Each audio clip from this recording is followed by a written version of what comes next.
لما أغلق والخاتم لما الفاتح لما أغلق والخاتم لما سبق والهادي إلى صراط مستقيم وناصر الحق بالحق وعلى آله وصحبه حق قدره ومقداره العظيم. أما بعد، أمد أبواني خوشويست، السلام عليكم ورحمة الله وبركاته. خوش حال و شادمانین لخزمت زنابتان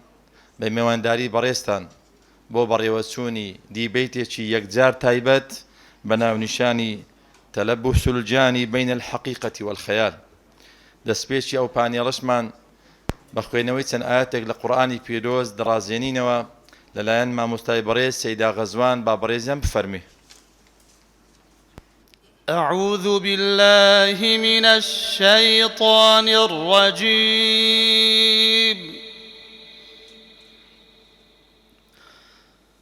بسم الله الرحمن الرحيم.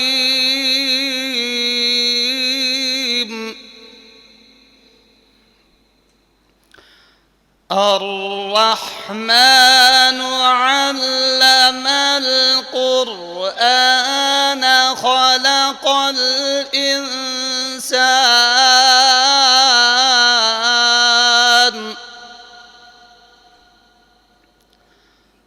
علمه البيان.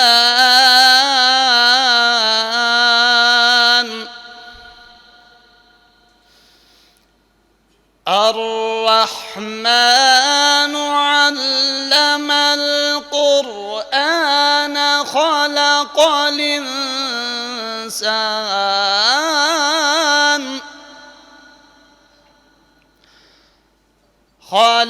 الإنسان علمه البيان.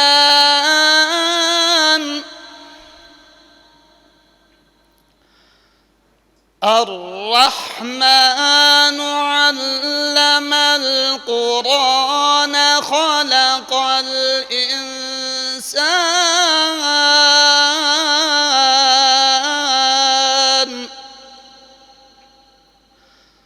علمه البيان.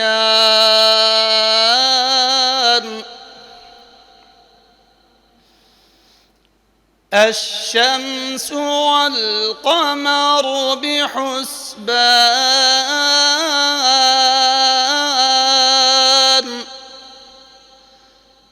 والنجم والشجر يسجدان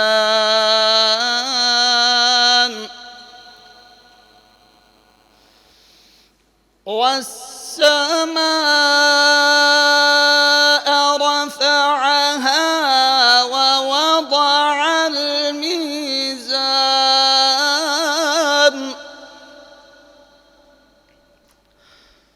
والسماء رفعها ووضع الميزان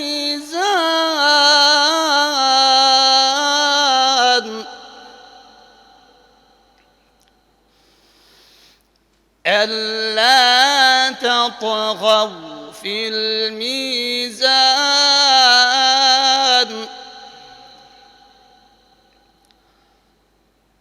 وأقيموا الوزن بالقسط ولا تخسروا الميزان.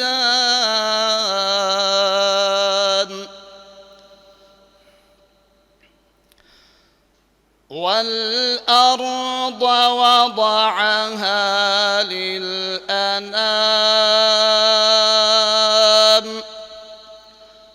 فيها فاكهة والنخل ذات الأكمام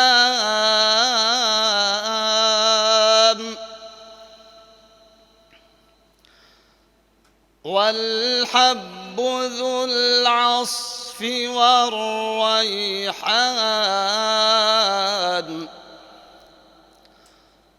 فبأي آلاء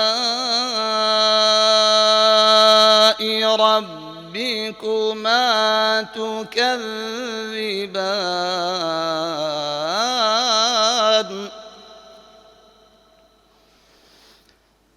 خلق الإنسان من صلصال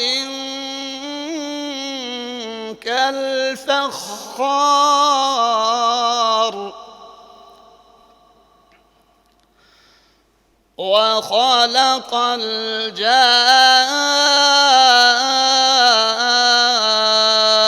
الجان من مارج من نار فبأي آلاء ربكما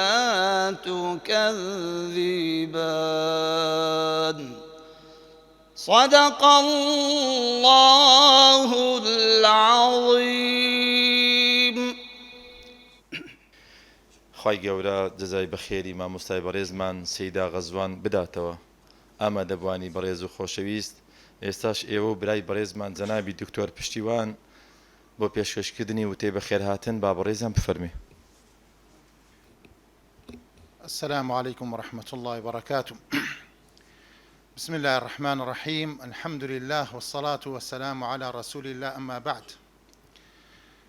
زۆر بەگەرمی بەخێرهاتنی هەموو مامۆستایان دەکەین،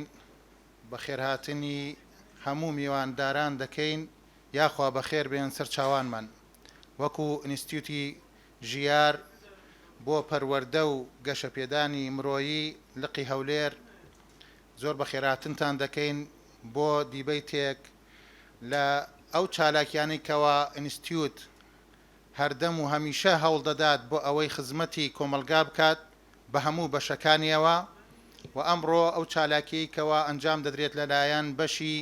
بانگەوازی ئینستیتوتەوە ئەنجام دەدرێت بۆ دوو میوانی زۆر خۆشەویست، زۆر بەڕێز، دوو زانای هەرێمەکەمان، دوو بانخوازی بەناوبانگی هەرێمەکەمان بەڕێزان دکتۆر خالد عومەرگەردی و دکتۆر مەحموود زمناکۆیی. ئەو دوو بەڕێزە دیارە پسپۆڕن لە هەرکێ لە بواری خۆیدا، دکتۆر خالد لە بواری فەرموودا و دکتۆر مەحموودیش لە بواری فقه. دیارە ئەو دیبەیتەش بۆ خۆی لەم واقعی ئەمڕۆمان گرنگیەکی زۆری هەیە و بۆتە وەک چۆن بڵێ باس و حەدەسی ئەمڕۆ، ڕووداوی ئەمڕۆ کۆمەڵگا گیرۆدەی پێوە بووە. اینجا بۆیە ئەم جۆرە چالاکیانە بەڕێزان دەبێتە مای ئەوەی کە هۆشیاریەکی خێزانی لەلایەکەوە لەلایەکی ترەوە کۆمەلگا بە هەموو چینەکانیەوە هۆشدار بێت، بزانن چی ئەگوزارێت و ئینسان بتوانێت لەگەڵ ئەو حەقیقەتانە بێت کەوا هەیە. اینجا ئاشنا دەبین بەو بەڵگانەی کەوا ئەو دوو مامۆستا بەڕێزە پێشکەشی دەکەن لە بواری ئایا ئەو تەلەبوسە، ئەو چوونە ژوورەوەی جن بۆ ناو لاشەی ئینسان ئایا حەقیقەتە یان خەیاڵە. ئەوە ئینشاءالله تعالی بە کورت و بە پوخت و بە جوانی ئینشاءالله گوێبیستی ئەو دوو میوانە بەڕێزە دەبین. یاخوا بەخێر بێن سەر چاوانمان، هەردەم ئێمە لە خزمەتی کۆمەلگا دەبین و لە خزمەت ئێوەی بەڕێزا دەبین. وصلى الله وسلم على نبينا محمد وعلى آله وصحبه أجمعين. والسلام عليكم ورحمة الله وبركاته. خی گەورە پاداشتی برای بەڕێزمان جەنابی دکتۆر پشتیوان بداتەوە بەرپرسی بەشی بانگەوازی ئینستیتوتی ژیار لەقی هەولێر. ئەمە دەبوانی بەڕێز دەڵێن هەفتا جۆر نەخۆشی دەرونی هەیە. ئەوە ژێرچێکە لە نەخۆشیە دەرونیەکە. پیاوێک بە کوڕەکانی دەگوت کوڕەکانم من مێشت چوویتە ناو کڵاوە چۆکم عیلاجم بکەن. کاتێک چوە لای دکتۆرەکە گوتی با فەحسی بکەم گوتی بەڵێ باوکتان مێژ لە ناو کڵاوە چۆشیتی شەقی کرد و دووریەوە گوتی باوکتان چابووە الحەمدە گوتی کوڕم نەمگوت ئایا دەرو نییە ئافرەتێک هەبوو گوتی پیاوەکە زۆر سرم دێشی پیاوەکەشی لەناو بارچی خۆی قۆبچەشی دەرهینا و پێیدا و بڕش پێسی گوتی ئافرەت ها وەزعت کوێ گوتی گەلە باشم الحەمدلەوە چابوویمەوە لە خوای بەزیادی ئەوە ڕاستەقینەیە ئەو کەسە پووری خۆم بوو ئایا هەمووی ئەو شتانە خەیاڵن نەخۆشی دەرونین ئایا ئەو کەسە لەگەر هەر حەفت جیهانی جنۆ کە ڕەبتی هەیە و دێ چارەسەری خەڵکی دەکا ئایا تیجارەتکردنە یانش فرموودەی صحیح هەیە و حەقیقەتە بۆ کۆتایی هێنان بەو خەیاڵە یان دانان بەو ڕاستەقینە ئێستا لە خزمەتتاندا دەبین داوە لە برای بەڕێزمان بەرپرسی لەقی ئینستیتیوتی ژیار جەنابی دکتۆر پرۆفیسۆر سلێمان دەکەین بۆ بەڕێوەبردننی ئەو دیبێتە با بەڕێزیان بفەرمونون و داوا لە هەردوو مامۆستای بەڕێز جەنابی دکتۆر محەممەد زمناکۆی و بەڕێز دکتۆر خالید گەری دەکەین با بفەرمونون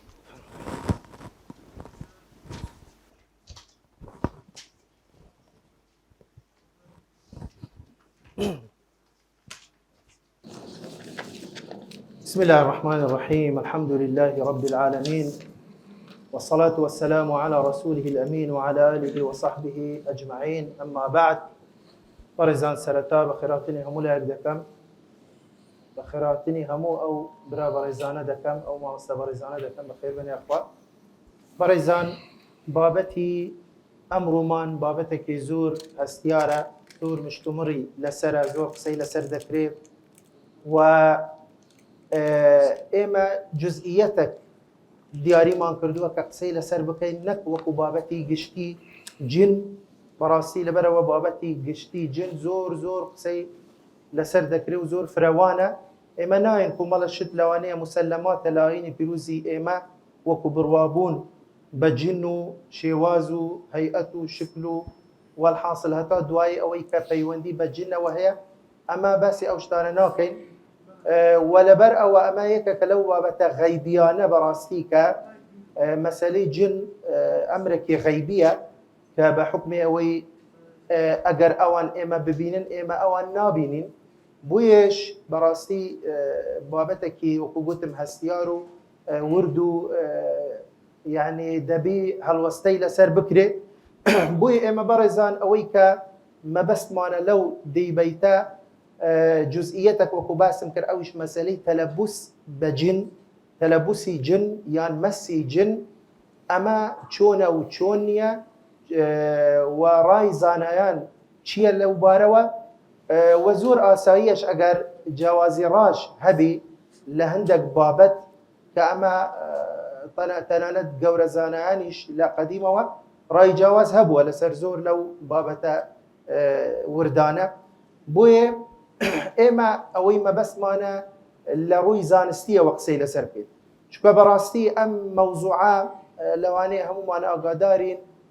زۆر زیادەڕەوی تێدا کراوە زۆر مبالغە تێدا کراوە بەلکو زۆر جاریش ئاینی پیرۆزی ئیسلام ناشرین بووە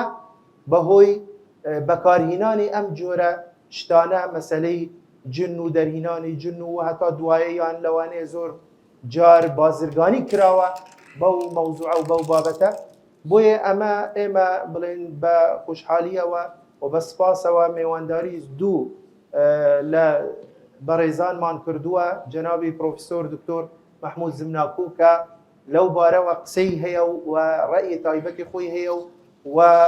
خوێندنەوەیەکی قۆڵی هەیە لە بۆ ئەم بابەتە بۆیە پێمان خۆش بوو بڵێن سپاسی دەکەین کە ئەم دعوەتی ئێمەی قبول کرد و لە هەمان کات بەسپاسەوە جەنابی دکتۆر خالد گەردی کە ئەویش طبعاً بڵێن لەو بارەوە چی لە ڕووی نەزەری و زانستی کە من خۆم شاهدی بۆی دەدەم کە توانایەکی زۆری هەیە ئەو جا جگای لەوە کە بەڕاستی بەڕێزیان وەکو معالجیش وەکو کەسێک کە لەم بابەتە بڵێن هەوڵی هەیە و چارەسەری هەیە و تەنانەت یعنی ئەو نەخۆشانەی کە دەچنە لای یعنی من لەوانەیە دەڵێم کەم عیادەی دکتۆر هەیە کە ئەو هەموو نەخۆشە لە لای خڕ دەبیتەوە تەنیا جیاوازیەکەی ئەوەیە ئەوەی دکتۆر بەلاشە و سکرتێری نییە بەڵام عیادەی دکتۆر بە پارێ و سکرتێری هەیە و ئیلا ئەو ڕۆژانەی کە تایبەتی کردووە بەدەیان و لەوانێ بە سەدان کەس بۆیە ئەزمونێکی تەجریبیشی هەیە بۆیە ئێمە بەڕاستی دەمانەوێت کۆمەڵە پرسیارم هەیە کە ئینشاءڵڵا من ئاراستەی هەردوو بەڕێزیان دەکەم کۆمەڵە پرسیاری تایبەتترم هەیە لو جنابی دکتور محمود و کۆمەڵە پرسیارێتری تایبەتم هەیە بۆ جنابی دکتور خالد و دوای ئەوە ئینشاءڵڵا ئێمە بڵێن دەرگا دەکەینەوە بۆ ئامادەبووان و بۆ بەڕێزان هەر کەسێک سەرنجێک تێبینیەک مداخلەیەک پرسیارێک تعلیقەکە شتێکی هەیە ئینشاءڵڵا بۆ ئەوەی بە کۆی گشتی بە نەتیجەیەکی جوان دەربچینەوە سوودبەخش بی ئەم دیبیتە. جارێکی تر بە خێراتنی هەردوو بەڕێزان دەکەم لە سەرەتا بە پرسیارێک طبعا لە هەردوو بەڕێزان دەکەم یەکەم جار جەنابی دکتور محمود کە مەسەلەی یعنی مەفهومی تەلەبوس بە جن بوومان باس کە بە کورتی مەفهومی تەلەبوس بە جن چییە و ئایا جیاوازی هەیە لەگەڵ مەسی جن ئایا تەلەبوس بە جن لە لای بەڕێزیان چی دەگەینیتن ئایا ئەوەیە کە جن فعلا دەچتە ناو لاشەی ئینسان ئەو قدرەت و توانەیە هەیە یان نە یعنی بە کورتی ئەم پرسیارە ئینشاءڵڵا وەڵاممان بدەوە ئەو جەدوای ئینشاءڵڵا ئاراستەی جەنابی دکتور خالد فەرمووکە. بسم الله الرحمن الرحيم الحمد لله والصلاة والسلام على رسول الله وعلى آله وأصحابه ومن والاه. سڵاوی خواتان لێبێ بەڕێزان زۆر خۆشحاڵ بووین کە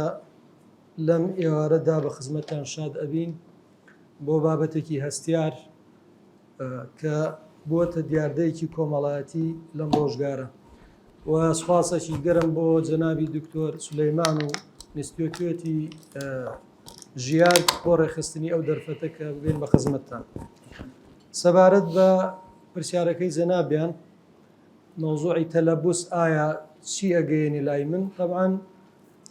من دوای دیراسەیەکی قوڵی ئەو مەوزوعە ئەوەندەی کە توانی بێتم گەشتومەتە ئەو ئەنجامەی کە لە دینە لە ئیسلامە شتێکمان نییە بە ناوی تەلەبوسی جین واتە بەو معنایی کە جین بچێتە ناو لەشی مرۆڤێکەوە کۆنتترۆڵی بکە تەحەکوم بەسەر لاشەیەوە بکە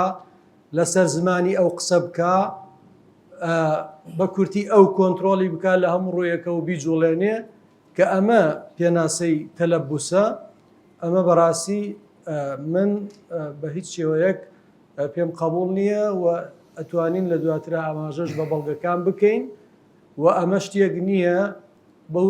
توێژینەوەی من کردومە شتێک نییە لە ئاینی پیرۆزی ئیسلامە بەڵگە هەبێ بۆ سەلماندنی چ لە قورئانی پیرۆز چ لە سنەتی پێغەمبەری خوا صلی الله علیه وسلم ئەوەی کە هەیە بەڕاستی یان دەلیلەکان ئەگەر ڕیوایات بن یان دەلیلەکان سەریح نین واضح و ڕاشکا و ڕوون باسی تەلەبوس ناکەن یان ئەگەر باسی کەن سەنەدەکەی ضعیفە و اعتیمادی لەسەر ناکرێ. بەنسبەت چوارچێوەی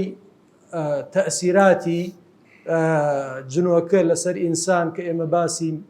تەئسیرات بکەین ئایا تەئسیرەکە لەسەر ئینسانیانە ئەوە قەناعەتی منەوە بەعزێک لە زانان زۆرێک لە زانانیش قەناعەتیان وایە ئینسان لەلایەنی جنۆکەوە تەنها تەئسیری وەسوەسەی لەسرە. قورئانی پیرۆزی زۆر بە سەراحەت فەرموویەتی حکایەتەن لەسەر زمانی شەیتان کە لە ناو ئاگرا کە کاتی ئەتباعەکانی ڕەخنەی لێ ئەگرن ئەوش لە وڵامە ئەڵێ وما كان لي عليكم من سلطان إلا أن دعوتكم فاستجبتم لي من هیچ جۆرە دەسەڵاتێکم بەسەر ئێوە نەبووە ئەوە ماو ئیستیسنایە ئیتر ماو ئیستیسناش یەکی گرنگترین ئەدەواتی حەسرە لە عیلمی بەلاغا هیچ جۆرە ئەنجامینی زیادە تەئکیدیشی هێناوە من سوڵتان ینی بچووکترین دەسەڵاتم لەسەرتان نەبووە ئیلا ئەوە نەبێ بانگم کردوون بۆ ڕێگەی خراپ وەسوەسەی خراپم بۆ کردوون ئێوەش وڵامیتان داوەتەوە.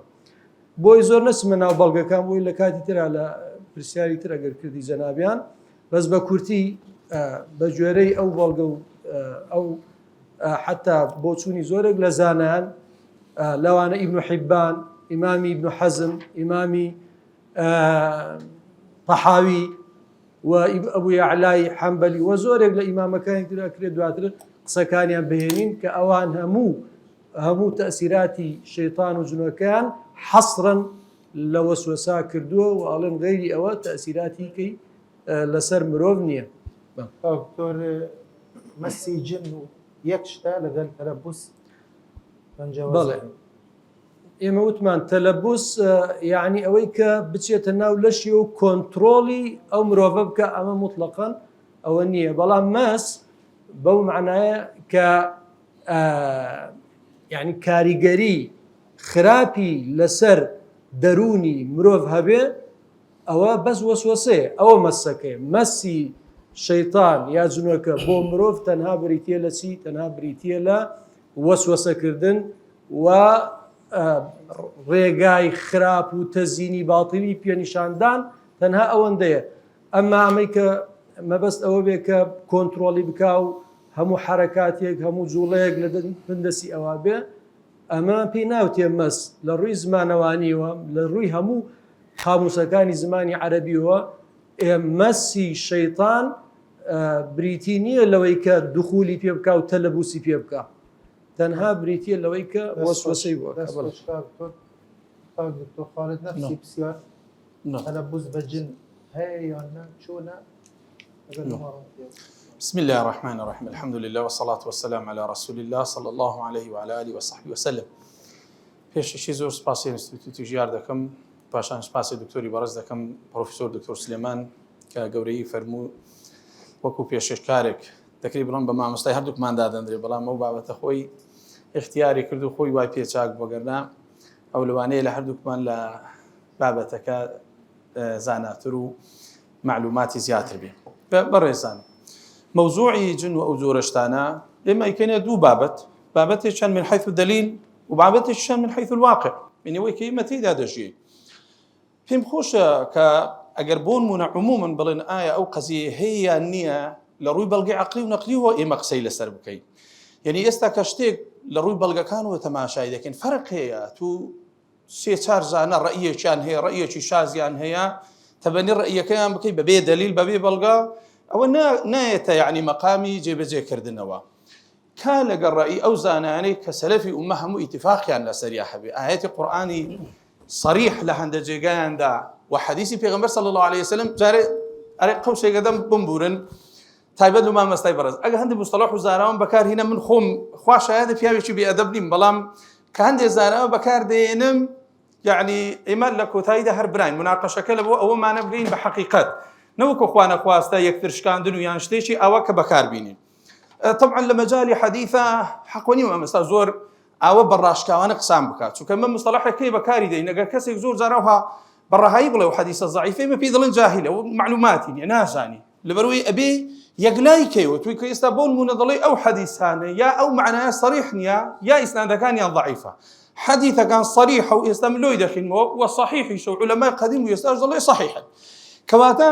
هەندێک شتێ نابی ئێمە زۆر بەڕەهایی بچینە ناو بابەتەکانی کە ڕوک و ڕوک پێی بڵێن کاکە ئەو شتانە هیچ ئەسڵ و ئەساسی نییە و نە لە ڕووی دەلیلەوە نە لە ڕووی مەنتیق و عەقلەوە ئەوە ناگونجێ. ئێمە ئێستا برین بۆ نمونە ئەگەر تەماشا دەلیلەکان کەی زۆربەی مفەسرین ئەو ئاەتەی کە خوای تبارەک وتعالى دەفەرمێ لا يقومون إلا كما يقوم الذي يتخبطه الشيطان من المس. تەماشا تەفسیری قورتوبی کە دەرێ ڕەدە لەسەر و کەسانی کە صریحاً دەڵێن جن ناشیتە جسمی ئینسانەوە. ابن كثير هەروە دەڵێ، شەوکانی هەروە دەڵێ، کۆمەڵێ زۆر لە مفەسرین یعنی داعینی هەمووان ئاماژە پێ بکەین. لە ڕووی دەلیلەوە زیاتر لە دەلیل بەڵگە لە قورئان و سونەتدا هەیە کە دوای لە ئەدیلەکاندا ئاماژەی پێ دەکەین، فەو قەزیەیە حەقیقەتی هەیە، خەیال نییە،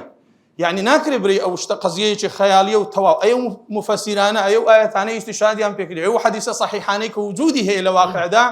ئەوانە چی پێ دەڵێ؟ ئیمامی ئەحمەد ڕەزا و ڕەحمەتی خوای لێ بێ کە یەکێکە لە ئیمامی ئەهلی سونە و جەماعە کە هەموو عولەمای ئیعتیماد دەکەنە سەر قسەی ئەو پیاوە، ئەو قەزیە لە سەردەمی ئەودا عەرض کرا، فەرمیان یا ئیمام فلان کەس دەرێ ئەو قەزیە ئەسلی نییە،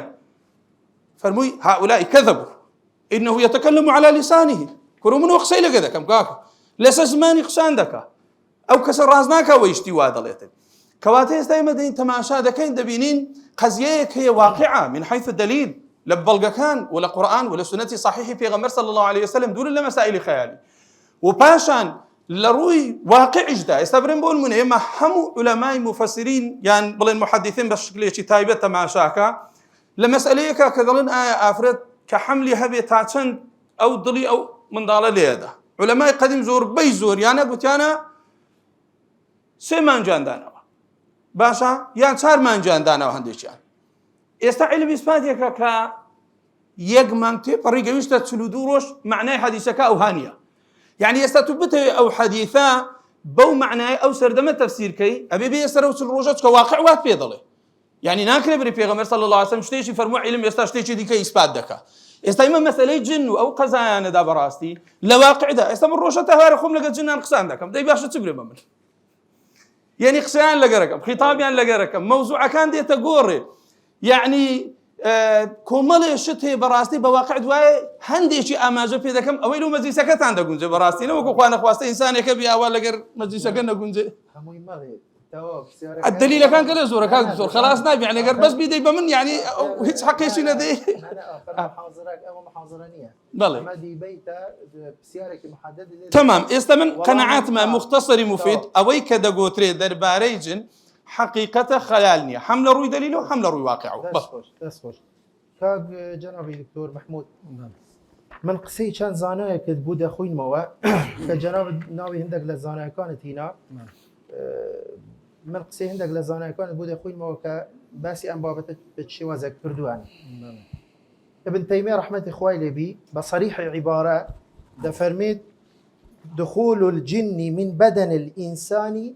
ثابت باتفاق أئمة أهل السنة والجماعة أما لجيك كتب دفرميت ليس في أئمة المسلمين من ينكر دخول الجن في بدن المصروع وغيره ومن أنكر ذلك وادعى أن الشرع يكذب ذلك فقد كذب على الشرع وليس في الأدلة الشرعية ما ينفي ذلك. الرأي يقدو زاناي معاصر بود أخوي الموا شيخ فوزان دفرميتشي الذي ينكر مس الجن للإنس لا يكفر لكن يضلل لأنه ينكر بشيء ثابت. ابن باز دفرميت وقد دل كتاب الله عز وجل وسنة رسوله صلى الله عليه وسلم وإجماع الأمة على دخول الجن بالإنس وصرعه إياه. يعني طبعا قصي تريجي زور هي من اللي مقصد أويك عندك لو زانانا إجماع نقلك عندك لو أنا اتفاق زانيان واتفاق أئمة حتى أم قصي غلطك عندك دلين ابن تيمية وابن قيم يكام كذبوا إنك بروان بوكرد ونخير وابن تيمية ده فرميت اتفاق أئمة إسلامي كواتا بس بيش خويدك يعني كواتا هيش اختلافك نبوة لو موضوعة سيارك اللي رأوية آية مثلا بريزتك أو رأيتها يعني هسناكي تو بيشواني اتفاق أمة وإجماع أو زانيان دكي بله من سەرەتا ئەوە بڵێم کە یەکێک لە شتە ئەساسیەکانی دین ئەوەیە کە لە بۆ هەر قەزەیەکی دینی ئەبێ مرۆڤ پشت بە ئاەتێکی وازح و سەریح یا فەرمودەیەکی وازح و سەریح ببەستێ ئەگەر نا وەکو عولەما دەفەرمون ئەقوال العولەماء يحتج لها ولا يحتج بها ئەوە یەک دووهەم ئەمەی کە ئەوترێ ئیدعای ئیجماع کراوە کە هەموو ئەهلی سونە بەتێک ڕاوتویانە جنۆکە ئەچێتە ناو لەشی ئینسانەوە بەڕاستی ئەمە مغاڵەتەیە و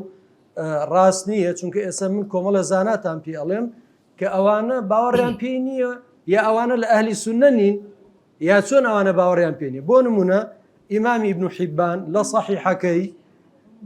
بابێکی داناوە فەرمێکی ذیکر البەیان بأن لا قدرة للشيطان على ابن آدم إلا على الوسوسة فقط مەگەر ئەمە ئەهلی سونە نیە ئەم پیاوە مەگەر حەدیسی صەحیحی نەجێڕاوەتەوە مەگەر ئیمامێک نییە لە ئیمامی ئەهلی سونە ئەمە یەک دووهەم ئیمامی ابن حزم تەماشاکەن چیە فەرمووی ئەما كلام الشيطان على لسان المصروع فهذا من مخاريف العزامين ئەوانەی ڕوقیەکەن ئەڵێن من مخاريف ئەڵێ خۆرافاتی ئەوانە وأفرمي الذين يستعملون ولا يجوز إلا في عقول ضعفاء العجائز ونحن نسمع المصروع يحرك لسانه بالكلام فكيف صار لسانه لسان الشيطان أما قصي ابن حزم أو بيا وقورا ككتابك نوسي هەتا قەرنی خۆی چی حەدیث و ڕیوایەت و اختلافاتی عولەمای هەمووی نەقل کردووە کە محەلا کورتکراوەی ئەو کتێبێ بە ناوی ئەلئیساڵ. ئەو پیاوە ئاگای لە حەدیث نەبوو، ئاگای لە ڕیوایەت نەبوو، ئاگای لە ئیتیفاقی عولەما نەبوو.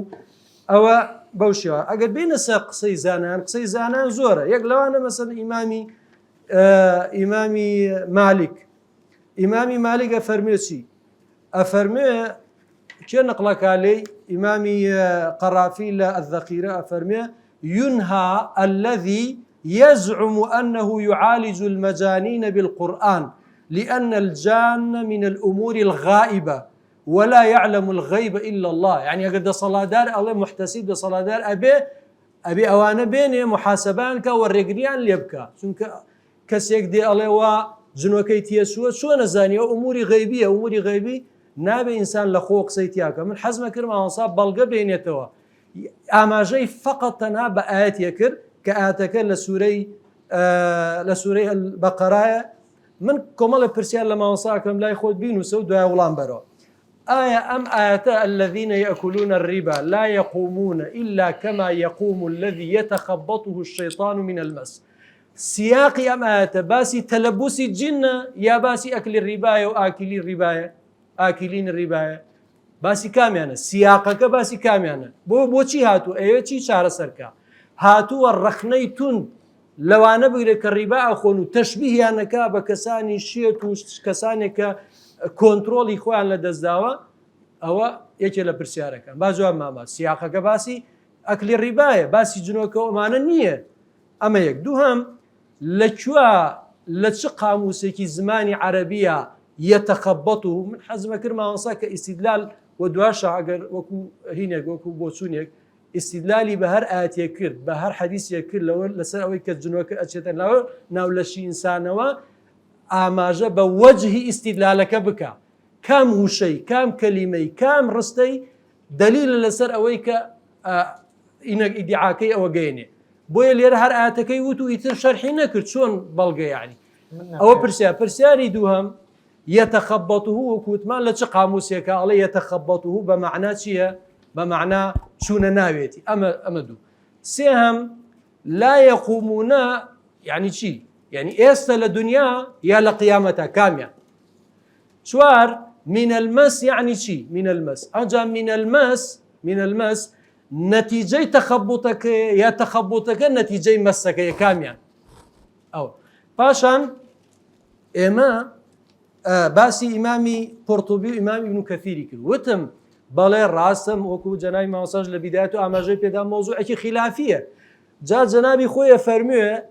هەر لە بیدایەتی قسەکانی فەرمووی خلافیە دوایش فەرموویان ئیبن تەیمیە و ئیبن عوسەیمین و فڵان و فیساڵەن ئیتیفاقی هەموو زانایانی لەسەر ئەی چۆن بوو بە خلافی کە مۆزوعەکە خلافی بە کاتە ئیتیفاقی تیانە تۆ کاتێک ئیتیفاق ئەتوانی دیعا بکەی بڵێ ئیجماعی هەموو ئومەتی لەسەرە کاتێک کەس خلافی نەبوو بێت دەی خلافی تێدایە هەر لە قەدیمەوە یعنی ئیمامی ابن حیبان ئیمامی طەحاوی ئەو ئیمامان ئیبن حەزم ئەو ئیمامانە ئێستا من ئەگەر بۆت بێنم ئیمامەکان ئیمامی قەفال ئیمامی ڕازی ئەبو یەعلای حەنبەلی یعنی زۆرێک لەوانی تر لەوانەی معاصریش بە تەنها یەک شت ئەوەی کەماوە بیڵێم يعني إمام أحمد فرمي برسيال ليكر وتي أو من يعني خوي قصة كات شون إنكارية كريم باشا إمام أحمد وكو ضلن 1 مليون حديث لبربوه أو بياون نيتواني استدلال بحديث يكبك على سر أوي جن أشيتنا أولش إنسان وتنها استدلالي بوكل لسر زماني أو قصة كا أما شون استدلالي كان يعني أماجي بالنص نكرد ولا قال أو هم ونصيك لبريتي باشا جنابي أفرمي نابێ بە مطلقی قسە بکەی لەسەر حەدیث لەبەرەوەی کە من بە مطلقی نەمود وتم ئەوەی کە من تێیگەشتوم و من حاڵی بووم لێ و دیراسەم کردووە بەڵگەیەکمان نییە نە لە قورئان و نە لە سونەت ئیسباتی بکە ئەمە قسەیەکی مطلقە یا قسەیەکی مقەیەدە بە تێگەیشتنی من ئەوجا جەنابی شوە فەرمووی بە تێگەشتی من ئەچێ ئەهلەن وەسەهلەن کێشەمان نییە کەواتە قسەی ئەخیرم ئەوەیە کە ئەو زانان ئەو قسەیان کردووە بۆ چوونی خوانە ئەو زانانش کە ئەڵەن ناچێ ئەوەش هەر بۆ چوونێکە من ڕێین لەگەڵ ئەوانە ئێستا بین باسی بەڵگەکان بکەین ڕەجاعان باسی ئەقوالی زانان نەکەین چونکە قەول بێنی تۆ لە زانانش قەولم هەیە لە زانان دەیهێنمەوە و هیچ کامیان لەمانە نابنە سەنەد و بەڵگە نە ئەوانەی من ئەهێنم نە ئەوانەی تۆ کامە سەنەدە کتاب بە دەرەجەی یەکەم و حەدیث بە دەرەجەی دووەم بەمەرجێک ئەو حەدیثەش موافقی کتاب بێ مخالفی نەبێ و سەنەدەکەی و مەتنەکەشی صحیح بێ هەرچەند من دوای قسە یەکەم لەسەر مەوزوعی حەدیثیش لە عقائیدە قبوڵە کرێیانە ئەو بۆ کاتیشکە دەست خۆشکە دکتۆر جەنابی دکتۆر خالد حتما ئەتوو وەڵامت هەیە لەبوو ئەو پرسیارانەی کە بووی نوویسی ئەمن ئیضافەتەن پرسیارێکی ترم هەیە باشە یەک لەو بەڵگانەی کە دەکرێت بە بەڵگە لەبوو تەلەبوس بە جین ئەو ئاەتەیە کە خی گەورە دەفەرمێت وەذكر عبدنا أيوب إذ نادى ربه أني مسني الشيطان بنصب وعذاب بەڵام لێرە پرسیار ئەوەیە ئایا یعنی چۆن دەکرێت ئەیوب عەلەیهی سەلام تەلەبوس بە جن کرابی یان جن چوبیتە لاشەی ئەو ئەدی ئەمە خەرق نییە و تەعن نییە لە پێغەمبەران کە پێغەمبەران مەعسووم بوون چۆن دەکرێت شەیطان بتوانێت زەفەر بە پێغەمبەرێک بکە وەکو ئەیوب عەلەیهی سەلام ئەگەر مەبەستی مەسی شەیطان لێرە چبی داخلبوونی ئەوە بی ئەمە یەک دووەم ئایا هەر بە شێوازێکی گشتی جن توانای زیاترە یان ئینسان ئەمە خاڵێکی گرنگە مەسەن ئایا ئینسان ئەوەندە لاوازە کە جن بتوانی زاڵبی بەسەری و سەیطەڕی بەسەر بکە و بەکەی پێ خۆی بیکەتە ئەوە هەر ڕۆژێک بێوت بیشتە ژوورێ و ڕۆژێک بێوت بێتە دەرێ کەمە طبعا لە ناو عەرەبان ئەسڵەن مستەلەحەکە هەر ناڵێن مەسێ جنی دەڵێن ڕکوبی جن دەڵێن فلان کەس ڕەکەبەهو جنی دەڵێن جنیەک سواری بووە ئەوە تارق سوێدان جارێک دەڵێ یەکێک بە منی گوتی وەڵا یا شێخ جنیەک سواری من بووە گوتم ئیدی توش بڕۆ ساری بە باشە تو لاوەستکە تو لاوەستریان ئەو لاوەسترە ئەخرا و ئینسانە ئەو جنە ئەتو ئینسانی یعنی ئینسان بەهێزترە بەقووەترە ئایا مەسەلەن لێرە ئەم مەوزوعە چۆن جەمع و تەوفیقێک دەکەی لەگەڵ ئەو فکرەی کە فعلا جن دەچتە ناو لاشەی ئینسان ئەو جاش بە کورتی ینی وەڵامی جەنابی مامۆستاش بدەوە بەڵێ بەنسبەت ئاەتی بەڕێزت ئاماژە پێکرد فعلا و یەکێکە لە دەلیلەکان کە باس کراوە و زانایان قسەیان لەسەر کردووە کە ئەو بڵێن ئاەتە دەلیلە لەسەر هەندێکەدا بەڵام بە هەمان شێوە ئەو پرسیارەی لە بۆ جەنابیش دروست بووە لە بۆ ئەوانیشدا دروست بوو هەمان جوابیشان دایتەوە یعنی هیچێک لە زانایان نەهاتووە بڵێ ئەو ئاەتە دەلیلە لەسەرەوەی تاسیری کردیتە سەر وەحی بڵێ تاسیری کردیتە سەر ماڵی سەر نەفسی سەر شتێک بەڵام لەسەر وەحی نە هەروەکو پێغەمبەری خۆشمان صلی الله عليه وسلم لە صحیحی بوخاری مسلم داهاتووە کە سحری لێ کراوە بەڵام سعرەکەی تەنها متعلق بۆ بەچێ بەوەی کە شتێکی دەکرد وای دەزانی نەیکردووە یعنی بە شتێکی ئاسایی بۆ مەوزوعی سحر و شتێکی جوایزە نامێ بسمەنە بابەتی زیاتر تەفاسیلی ئەو بابەتە بەنسبەت ئەوەی ئایا جن بە قووەترە یان ئینسان بە قووەترە ئینسان بە قووەترە بە ئەکیدیە معلەما وا دەفەرمون بەڵام قەزەی بە قووەتەکە چییە ئینسان جاری وا هەیە ذکر کەمەکە نوێژ و ڕۆژی غافل بێ ئاگا کۆمەڵێشت لێ ڕووەدا ئەو شتانە دەبی و هەندێکیشی ئیبتیلایە لەلایەن خوای گەورەوە یعنی زۆربەی زانانە فەرمون جاری وا هەیە و تاوە حەدیثەی پێغەمبەر صلی الله عليه وسلم کە ئەمەژە پێکای بن عباس لە صحیحی بوخاری دووبارە هاتی ئەلا ئوریکە امرأة من أهل الجنة هذه المرأة السوداء أتت النبي صلى الله عليه وسلم فقالت يا رسول الله إني أسرع وإني أتكشف قال إن شئت صبرت ولك الجنة وإن شئت دعوت الله أن يعافيك قال أصبر ولكن ادعو الله لئلا أتكشف فدعا لها پیغمبر صلى الله عليه وسلم دعای لۆ کردووە کە قەلبی خۆی بەدیار نەیەخی یعنی تووشی سەرع بووە وفەرموویتەوە ئیبتیلایەکە حەزەکەی سەبر بگرە خوا بەهەشت دەدات ئەگەر حەزیش دەکەی دوعات لۆ دەکەم خوا شیفات بدا حتى لەو سەرعە چاوی خۆ پێغەمبەر صلی الله عليه وسلم شتێکی مەحال ناکە و نەشی فەرمەوە ئاەتێکە یان معجزەیەکە لەو قەزیەدا بەس بە من دەکرێت بە کەسی دی لە پاشی مندا ناکرێت بەنسبەت پرسیارەکانی مامۆستا چکە دەلیلەکان بەڕاستی زۆر بوو حەز بکرد وایە بیخینمەوە هەندێکیانەوە ئاماژە پێ بکەم بەس پرسیارەکانی کە گوتی ئایا تەلەبوس بە قەزیەکەی تەلەبوس بە مەوزوعی ڕیبایە یان مەسەلەی جنە خوای تەعالە دەیشوبهێنی بەو قەزیەیەدا ئەو ئینکاری لە قەزیەکە دەکەن چونکە نەیدیتێ من دیتیمە کە کابرا هەر دەپەڕی لەو گۆڕی دێ و دەسی و ئێمە قورئانی لەسەر دەخینین چی لێ دێ خوای گەورە باسەکە ئەو مەشهەدەی قیامەت وەکو ئەو پیاوەی لێ دێ وەکو ئەو ئافرەتەی لێ دێ کە ئێستا لەو مەجلیسە بەس بە مجەڕەدی قورئان خوێندن چه حاڵەتێکی ناخۆش و ناهەموار و هاوارکردن و قیژاندن و لە وەزعێکی ناخۆشدایە خلالی 5 دقیقە کە شفای لۆ دێ دەڵێ من لۆ هاتیمە ئەو مەجلیسە یعنی من دەمەوێت دوایش مامۆستا جوابی هەندێک پرسیارەکانی ئێمە بداتەوە ئەوەی کە واقعە ئێمە کە لە هەولێر ئەنجاممانداوە بڵێن کۆمەڵی مامۆستای بەڕێز وەکو مامۆستا جەمیلی حافظ وەکو مامۆستا عەبدولقادری تەوحیدی هەر خۆشم لەناو مەسئلەکاندا دوای هەندێک بەڵگەی عەقلیە دەمە دەستی بزانم ئەو مشاهداتانەی ئێمە دیتیمانە چییە کوی تەفسیرەکە یعنی چی دەڵێ من ئێستا دوای هەندێک بەڵگەی عەقلیە دەمە دەستی بێجگە لە نەقلیەکان پێم خۆشەویست جوابی ئەو شتانە بداتەوە لە مەوزوعی قاموس و ئەوانە قاموس و اعتبار نییە لە یەک قاموس و لە یەک دەلیلدا تەخەبەت و بەڵێ ئێستا بەعزێ لە ئەوانەی کە قاموسیشانە نووسیوە ئەو مەوزوعە بە مەسیجن لێکەدەنەوە وەکو مفەسیرین هیچ ئیشکالێک نییە ئایا ئەمە لە دنیایان لە قیامەتە لە دنیایە خوای گەورە باسی مەوزوعێک دەکا کە مەوزوعی قیامەت ئەو های لێدێ وەکو مەسئلەی دنیای لێدێ یعنی نەکبرێ مەسئلەکە بەس تەنها متعلق بێ بە قیامەتەوە لە قیامەت مەشهدێکمان نیشانەدا لە دنیا ئاوای لێدێ وەکو خوای گەورە مەشهدی قیامەت بە ئینسانی بێهۆش دەشوپێنی یعنی ڕۆژی قیامەت وما هم بسوکارە ولكن عذاب الله شديد ئەو تا سەر بێهۆش بەهۆش لەو گۆڕە چی لێدێ ئەو لە قیامەت ئینسان ئاوای لێ دێتن یعنی تەشبیهەکە ئەلەو ڕوێ مەسەکەش لە مەوزوعی مەساوە شتێکی طبیعیە واقعە ئێستامە بە بەرچاوی خۆمانەوەدا دەیبینین ئەوە پێویست بە جواب ناکە مەوزوعی ابن حیبانیان ئەو زانایانەی کە باسی کرد کە قسەیان لەسەر هەندێک کردێت تا ئێستا یەکی بە سەریح باز نەکرد مەسەلەن برێ ناچێتە جسمی ئینسانەوە دەڵێ لەیسە لەهو قودرە ئێمەش وە دەڵێم یا ئاەتەکەی مامۆستا ئاماژەی پێ دەکا وما كان لي عليكم من سلطان باشا ما مستوى استثناء من هي انما سلطانه على الذين يتولونه آياتك استثناء تيدا دكا نيوي آياتك باسكين نيوي كي لي بفسرين وشي فويل للمصلين ليدي لريمة ما شاذك ان وتاسانيان كقسيان لسرو بابا كردوا اوانش قوتيانا شيطان وسوساك لبود لسان تزيينك اعمالك هم مشتيك دكا دخولش دكات شكل بروي واقعيا اتواني نكاري كنت وكو قوت مشتيك قربوا مشاهده واقع يعني إنكار كردني أو زور الشتاء أمن هاد أصلا سير بمعتزلة دي كو إنكاري أو قضية إذا كان بفيش دقي قرآن والسنة دي يخد كقضية شي نيوشي عقلية مشاهدة ذكري علماء تارسريان بيكردية يعني بصدان كس تارسر ذكري الروجانة كسية تقول والله قضية أصله أساسي نيو هرناكر ونابي أمن أجر لبر بعض المسائل إيرنا بنفرك مدينة أعلى ردام دنا بس دو آيات لسر داخل بمديد بما مسألة بيقول بقى أول شيء تفسيري لبو ما بكر بعملي يعني بس لبر يعني وكو بلي مشاهدك وخوجني وتلفزيونك وازريته وشتانا قنا دواء بي تفسير شيء وما لوك كما هو أول بواقع ما دي كو مسي كمان بقسيه وهي كقسيه نقله كابيه وش تقي بقسيه إما هبي كنقله شيء لو ذاكن يستمن دليلي صريح لو ذاكن وبرزات كو داوي دليلي كر دليل كان واقع بزان أو حديثي في غمر صلى الله عليه وسلم نصا كحديث ذكر السلسلة صحيحة الباني دهاتوا إمام حاكمي نايتي بصحيح دانا على مستدرشي وموافقة إمام ذهبي شي لسرة يعني كواتل روي إسناده هيج إشكالية تشينيا في غمر صلى الله عليه وسلم دل أفريت كاتل فرمي إن ابني هذا به لمم منذ 7 سنين يأخذ كل يوم مرتين روجدو زار يجري سرع يجري أواي ليديتي فقال رسول الله صلى الله عليه وسلم أدنوه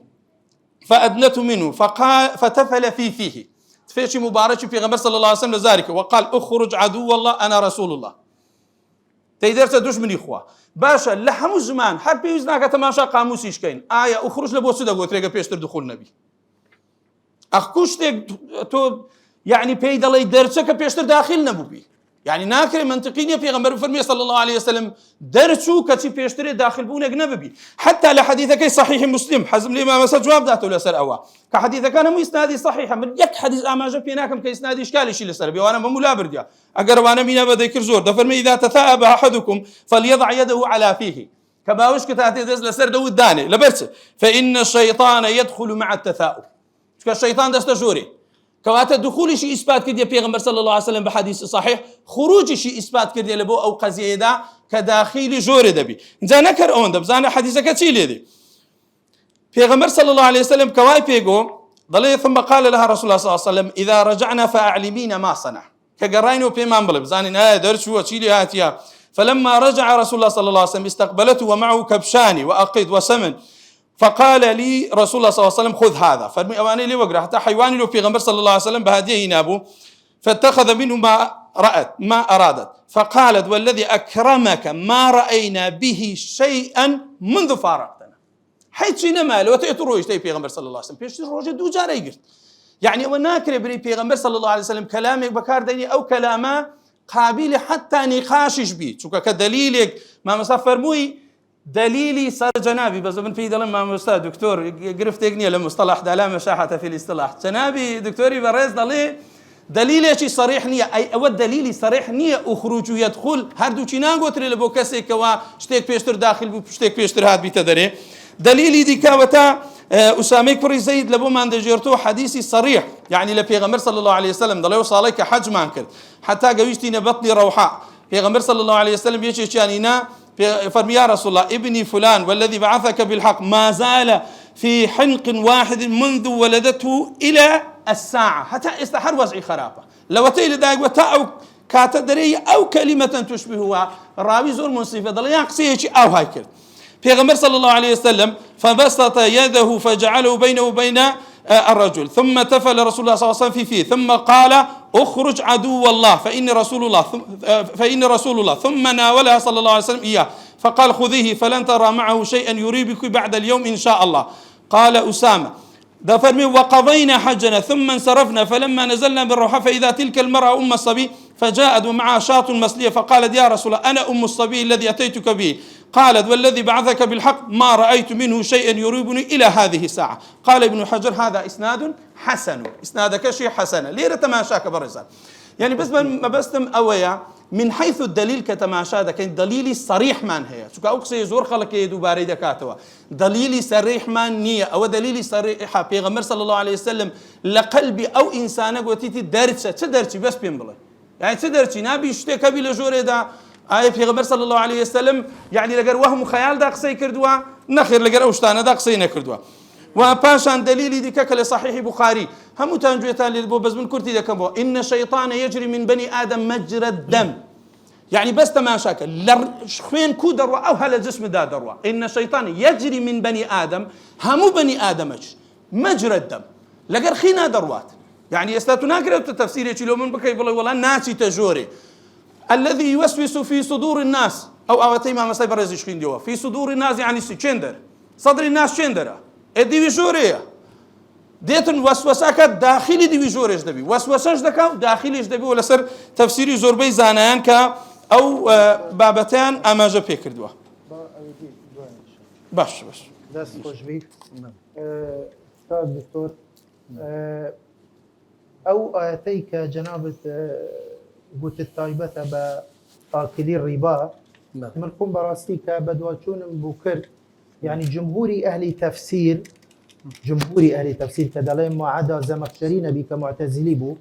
وبيضاوي اتباعي كردوا ومفسرة كتير دبير مليا أمسي مفسرنا بجمهور أهل التفسير أو تفسير كان بوي براستيك بمسي جن لبو إنسان تنانات إمام آلوسي هر بصراحة دفرميت وقد يدخل في بعض الأجساد وعلى بعض الكيفيات فتتكلم وتبطش وتسعى بآلات ذلك الشخص الذي قام به من غير شعور الشخص بشيء من ذلك أصلا. ابن عاشور دفرميت وإنما احتيج إلى زيادة قوله من المس دفرميت بو إخوائي قول ليرة من المس يعني إضافي كرت ليظهر المراد من تخبط الشيطان فلا يظن أنه تخبط مجازي بمعنى الوسوسة دواي مثلا كدلين مجنون شيء وهو دلين مجنون يعني أصابه الجن بوي ليرا يعني أو بلغانش كجنابي دكتور باسي كرت يعني حزم ليه بكرتي بوچونی جنابی باشم بدین بکورتی نگری خب من بوش دلم بکورتی بله خوی اوشتی زوری باس کرد ابی من هەڵوێستەی لەسەر باش جارێ جەنابی مامۆستا پێش هەموو شتێک ئێمە ئەزانین دکتۆری بەڕێز با پێی ناخۆشە بڵێن جەنابی مامۆستا وەکو قەدر و حورمەتێک گەڵێن جەنابی مامۆستا دکتۆری بەڕێزە لەسەر سەرمان دکتۆری بەڕێز من پرسیارم لێ کردوتم طبعا قورئان بە زمانی عەرەبی دابەزیوە ئەبێ تۆ لە قاموسا بۆی بگەڕێ ئەو شانە بزانی بە چ معنایەک هاتووە من لە هەموو قاموسەکان ئەوەی لەبەردەستما گەڕاوم و حتا من ئیزنی مامۆستا شدەم دوایە بۆ خۆی بگەڕێتەوە سەر قاموسەکان ئەگەر لە قاموسێکە نووسرابوو یەتەخەبەتو بەمعنە یەتەلەبەسه يدخل فيه ئەو کاتە حەقێتی من ئەوە ئێستا چەندین قاموسم هێناوە لە ئیبن فارس مەقایسی لغە لە صیحاحی جەوهەری لە مفرداتی ڕاغبی ئەسفهانی لە ئیبن منزور هەمویان